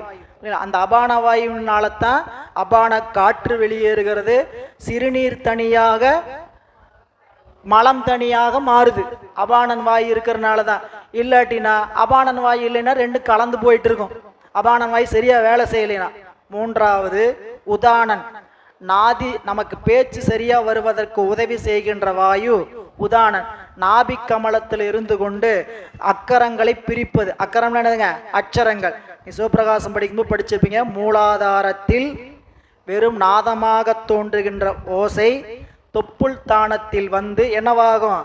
நாம் என்னென்னலாம் நம்ம எழுத்துக்களோ அந்த எழுத்துக்கள்லாம் கலப்படமாக இருக்கு. எது போல? மயில் முட்டை போல. மயில் முட்டை போல. அந்த முட்டையை உடைச்சோம்னா நிறம் தெரியுமா? மயில் இருக்கிற நிறம்லாம் தெரியாது. ஆனால் அந்த முட்டையிலிருந்து எப்படிப்பட்டது? மயிலுங்கிற நிறம் வருது. அதுபோல தொப்புள் ஸ்தானத்தில் அக்கரங்கள் எல்லாம் வேறுபாடு இல்லாமல் இருக்கும். அங்கிருந்து உதாரணம் தான் என்ன பண்ணுன்னு கேட்டிங்கன்னா, எழுத்துக்கள் வடிவில், அக்கரங்கள் வடிவில் என்ன பண்ணும்? நெஞ்சுக்கு கொண்டு வரும். நெஞ்சுக்கு கொண்டு வந்தோடனே எழுத்துக்களாக தனித்தனியாக நிற்கும். நாம் தமிழ் பேசினா தமிழ் எழுத்தா நிற்கும், ஆங்கிலம் பேசினா ஆங்கில எழுத்தா நிற்கும், தெலுங்கு பேசினோமா தெலுங்கு எழுத்தா நிற்கும். சரிங்களா? வயிற்றுக்கிட்ட தொப்புள்கிட்ட இருக்கிற வரைக்கும் என்னவா இருக்காது? எந்த மொழியாகவும் இருக்காது. ஒரு ஓசையாக, ஒரு சொல்லாக உருவாக தரையாரா இருக்குமே தவிர, நெஞ்சுக்கிட்ட வந்த பிறகுதான் அது என்ன ஆகும்? எழுத்துக்களாக உருக்கும். அந்த எழுத்து வாய்கிட்டு வரும்போது வைகரி. அது மூலாதாரத்துல சூக்குமை, பைசந்தி, மத்திமை, வைகரி என்று நாம் சித்தாந்தத்தில் படிச்சிருக்கிறோம். அந்த வகையில இங்க 4வது வாயுவாக சொல்லப்படும், 3வது வாயுவாக சொல்லப்படுகின்ற உதானன். 4 வியானன். உடல் முழுதும் வியாபித்து நின்று உடலை நிலை பெறச் செய்யும் வியானவாயு. வியானவாயு என்பது உடம்பை என்ன பண்ணுன்னு கேட்டிங்கன்னா, உடம்பு முழுக்க சரிசமமாக காற்று விரைவி நின்று இந்த உடம்பு இந்த பூமியில் நிற்கிறதுக்கான துணையை செய்வது என்னதுங்க? வியானன். இப்போ நாம் நில தடுமாறுன்னு வச்சுக்கேன், புரிஞ்சுக்கிற மாதிரி சொல்கிறதுக்காக சொல்கிறேன். ஆல்கஹால் போட்டாங்க இப்படிங்கிறாரு, அவருக்கு எந்த காற்று சரியாக வேலை செய்யலன்னு அர்த்தம்? வியானன் வேலை செய்யலை. அது போய் என்னமோ அதை குழப்புது. அதனால வியானன் வேலை செய்யவில்லை. அந்த வியானக்காற்று நிலை பெற செய்யக்கூடிய காற்று. 5 சமானன். உண்ட உணவினுடைய சாரத்தை உடல் முழுக்க டெலிவரி பண்ற குரியர் பாய். நம்ம சாப்பிட்ட உணவுல இருக்கக்கூடிய சத்தப்புறம் உடம்பு முழுக்க கொண்டு போய் சேர்த்துறவர் யாருங்க? சமானன். அவர் தான் கொண்டு போய் சேர்த்துற. அதனால அவர் சமானன். நாகன். சோம்பலையும் கொட்டாவியும் உண்டாக்குகின்ற வாய். நாகன் என்பது சோம்பலையும் கொட்டாமையும் உருவாக்குகின்ற வாய். ஏங்க இந்த வாயெல்லாம் நம்மளுக்கு தேவையா? இந்த வாய் நம்மளுக்கு தேவையா? இந்த வாயு நமக்கு தேவையா? இந்த வாயு தேவை? 10 வாய்களை சொல்லி இந்த வாய் அடிச்சுட்டு இருக்கிறீங்களே, இந்த வாய் நம்மளுக்கு தேவைன்னு நினைக்கலாம். இந்த கொட்டாவி என்பது வெளியிலிருந்து ஆக்சிஜனை தேவையானது எடுத்துக்கொள்வதற்காகத்தான் கொட்டாவி. என்னமோ கொட்டாவி வருது கொட்டாவி நினைக்கூடாது. நம்ம உடம்புக்கு ஆக்சிஜன் பத்தலை, அது என்ன பண்ணுது? வாயை திறந்து வெளியிலிருந்து வாங்கி உள்ள தள்ளுது. புரியுங்களா? இதுக்கு என்ன வாய் பயன்படுது? நாகன். கூர்மன் இவர் என்ன பண்றான்னு கேட்டீங்கன்னா விக்கலையும் ஏப்பத்தையும் உருவாக்குகின்ற வாய். விக்கலும் ஏப்பத்தையும் உருவாக்குகின்ற வாய். கிருகரன் தும்மலையும் இருமலையும் உண்டாக்குகின்ற வாய்வு. தேவதத்தன் சிரித்தலையும் பேசுவதையும் உண்டாக்குவதாய வாயு. சிரித்தலையும் பேசுதலையும். தனஞ்சயன் உடம்பு சோகத்தையும் மோகத்தையும் உண்டாக்குவதாய தனஞ்செய் வாயு. இந்த வாயு தான் உடம்பு இறந்து பின்ன பிறகு நம்ம உடம்பை வெடிக்க செய்வது என்று 10 வகையான வாயுக்களை காட்டுறார். அந்த வாயுக்கள் ஒவ்வொரு வாயுக்கும் ஒவ்வொரு வகையான நிறம் இருக்குதெல்லாம் குறிப்பு இருக்குது. இந்த இடத்துக்கெல்லாம் போல பிராணன்னா இந்திரரு நீல நிறம், அபானன் இந்திர கோபம், உதானன் மின்னொளி, இப்படின்னு பல வகையான நிறங்களையெல்லாம் எடுத்து காட்டுகின்றார் உரையாசிரியர். எனவே அந்த வகையில் சிந்தித்து ஆய்ந்து நாகன் கூர்மன் என்று சொல்லக்கூடிய 10 வகையான வாயுக்கள் 10 உறுதி சுற்றமாகவும் 10 உறுதி சுற்றமாகவும் தன்னை விட்டுன்னா உறுதி சுற்றம் தன்னை விட்டு நீங்காதவர், உடம்பை விட்டு நீங்காதவது வாயுக்கள். உடம்புல வாயு நீங்குச்சுன்னா உடம்புல உயிர் இல்லை இல்லைங்களா? அப்போ அந்த வாயுக்கள் 10 உறுதி சுற்றமாகவும். அடுத்து அந்த கரணங்கள் 4 சொல்றார். நியதி சிந்தித்து ஆய்ந்து துணிந்து செயல்படும் அந்த கரண அமைச்சரும் முறையாக ஒன்றை சிந்தித்து ஆராய்ந்து துணிந்து செய்யப்படுகின்ற 4 அந்த கரணங்களாகிய அமைச்சர். இவங்க என்ன வெளியே செய்தி என்ன இருந்து இந்த ஒற்றர்கள் படை வீரர்கள் காலால் படை என்ன கொடுத்தாலும் கடைசியாக முடிவு பண்ண வேண்டிய ஆள் யாரு? அமைச்சர் தான். அந்த அமைச்சர் யாருன்னு வச்சிட்டாரு? அந்த கரணங்கள். நீங்க வெளியிலிருந்து வாங்குறத மனம் வாங்கி புத்திக்கு கொடுத்து அகங்காரம் சுனிந்து சிந்தித்து எழுந்து சித்தம் செயல்படும் என்று நமக்கு அதெல்லாம் சித்தாந்தத்தை நாம் விரிவாக படிச்சிருக்கிறோம். எனவே அந்த அமைச்சரும் தத்தம் முறையுளி வளாது தங்களுக்குரிய முறையில் வளாமல் அரசவையில் தமக்குரிய இடங்களில் கூடி நின்ற சதுரங்கத்து நீதியாய். இப்போ என்னாச்சு? அரசன் அத்தாணி மண்டபத்தில் அமர்ந்திருக்கிறார் சரிங்களா? அமைச்சர் முன்னாடி 4 பேர் உட்கார்ந்து இருக்கிறாங்க, சுத்தியும் அமைச்சர் அமர்ந்திருக்கிறாங்க. அதுக்கடுத்தது 10 சுற்றங்களாகிய தசவாயுக்கள் இருக்குது. அதுக்கடுத்தது வாயில் காப்பாளர்கள் செவி தோல் இப்படி எல்லாம் சொன்னாங்க இல்லைங்களா? இவங்க எல்லாம் சுத்தி உட்காந்துட்டு இருக்கிறாங்க. இப்போ அமைச்சர் எப்படி, அரசர் எப்படி உட்காந்துருப்பார்? கம்பீரமா உட்கார்ந்துருப்பார். எல்லா படையும் இருக்கிறது என்னிடத்துல, எந்த குறையும் இல்லை. புரியுங்களா? அவருடைய ஆட்சி எப்படி இருக்கும்? ஜம்முன்னு செலுத்துவார். புரியுங்களா? இப்போ வெளியில் நின்றுட்டு இருந்த ஞானேந்திரியம் கண்மேந்திரிய விடயங்கள் 10 பேரும் எஸ் ஆயிட்டாங்க. 10 பேர் என்ன ஆயிட்டாங்க? எஸ் ஆயிட்டாங்க. காணாம போயிட்டாங்கன்னா என்னதுங்க? விட்டு நீங்கிட்டாங்க. அரசன் என்ன ஆயிரணும்? அவர் களத்துல இறங்கி நிக்கணும். இறங்கிட்டார் கீழே, அரசவையிலிருந்து கீழே இறங்குறார். அப்போ அத்தாணி மண்டபத்தில் அமர்ந்திருந்த போது நிலை வேறு, அடுத்த நிலை வேறு. இப்படி ஒவ்வொரு சுற்றங்களையாக விட்டுக்கொண்டு அவர் எங்க போறாரு?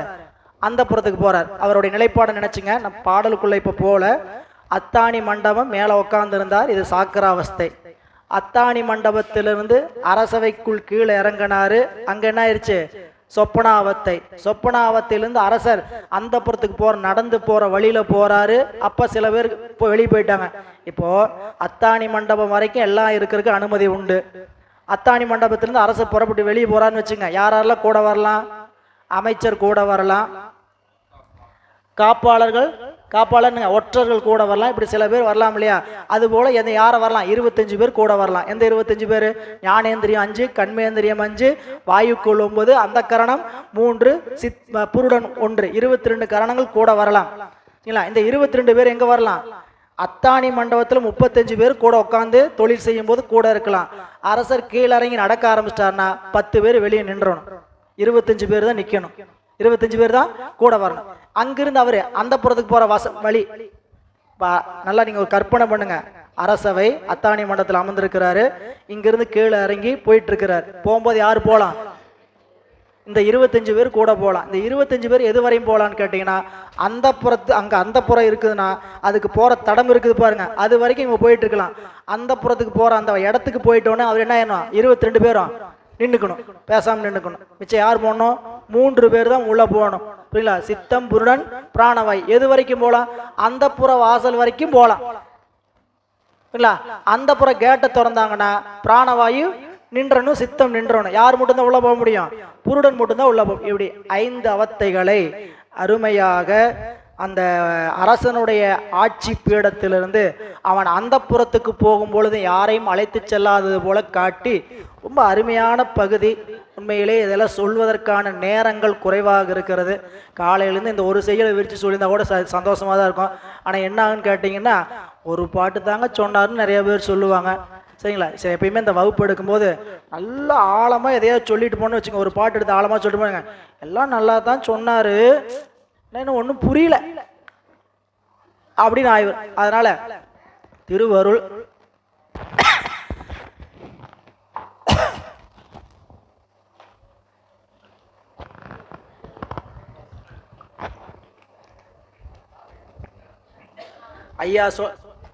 நம்ம ஐயா சொல்றது போல உங்களுக்கு லாபமோ இல்லையோ எங்களுக்கு பெருத்த லாபம்.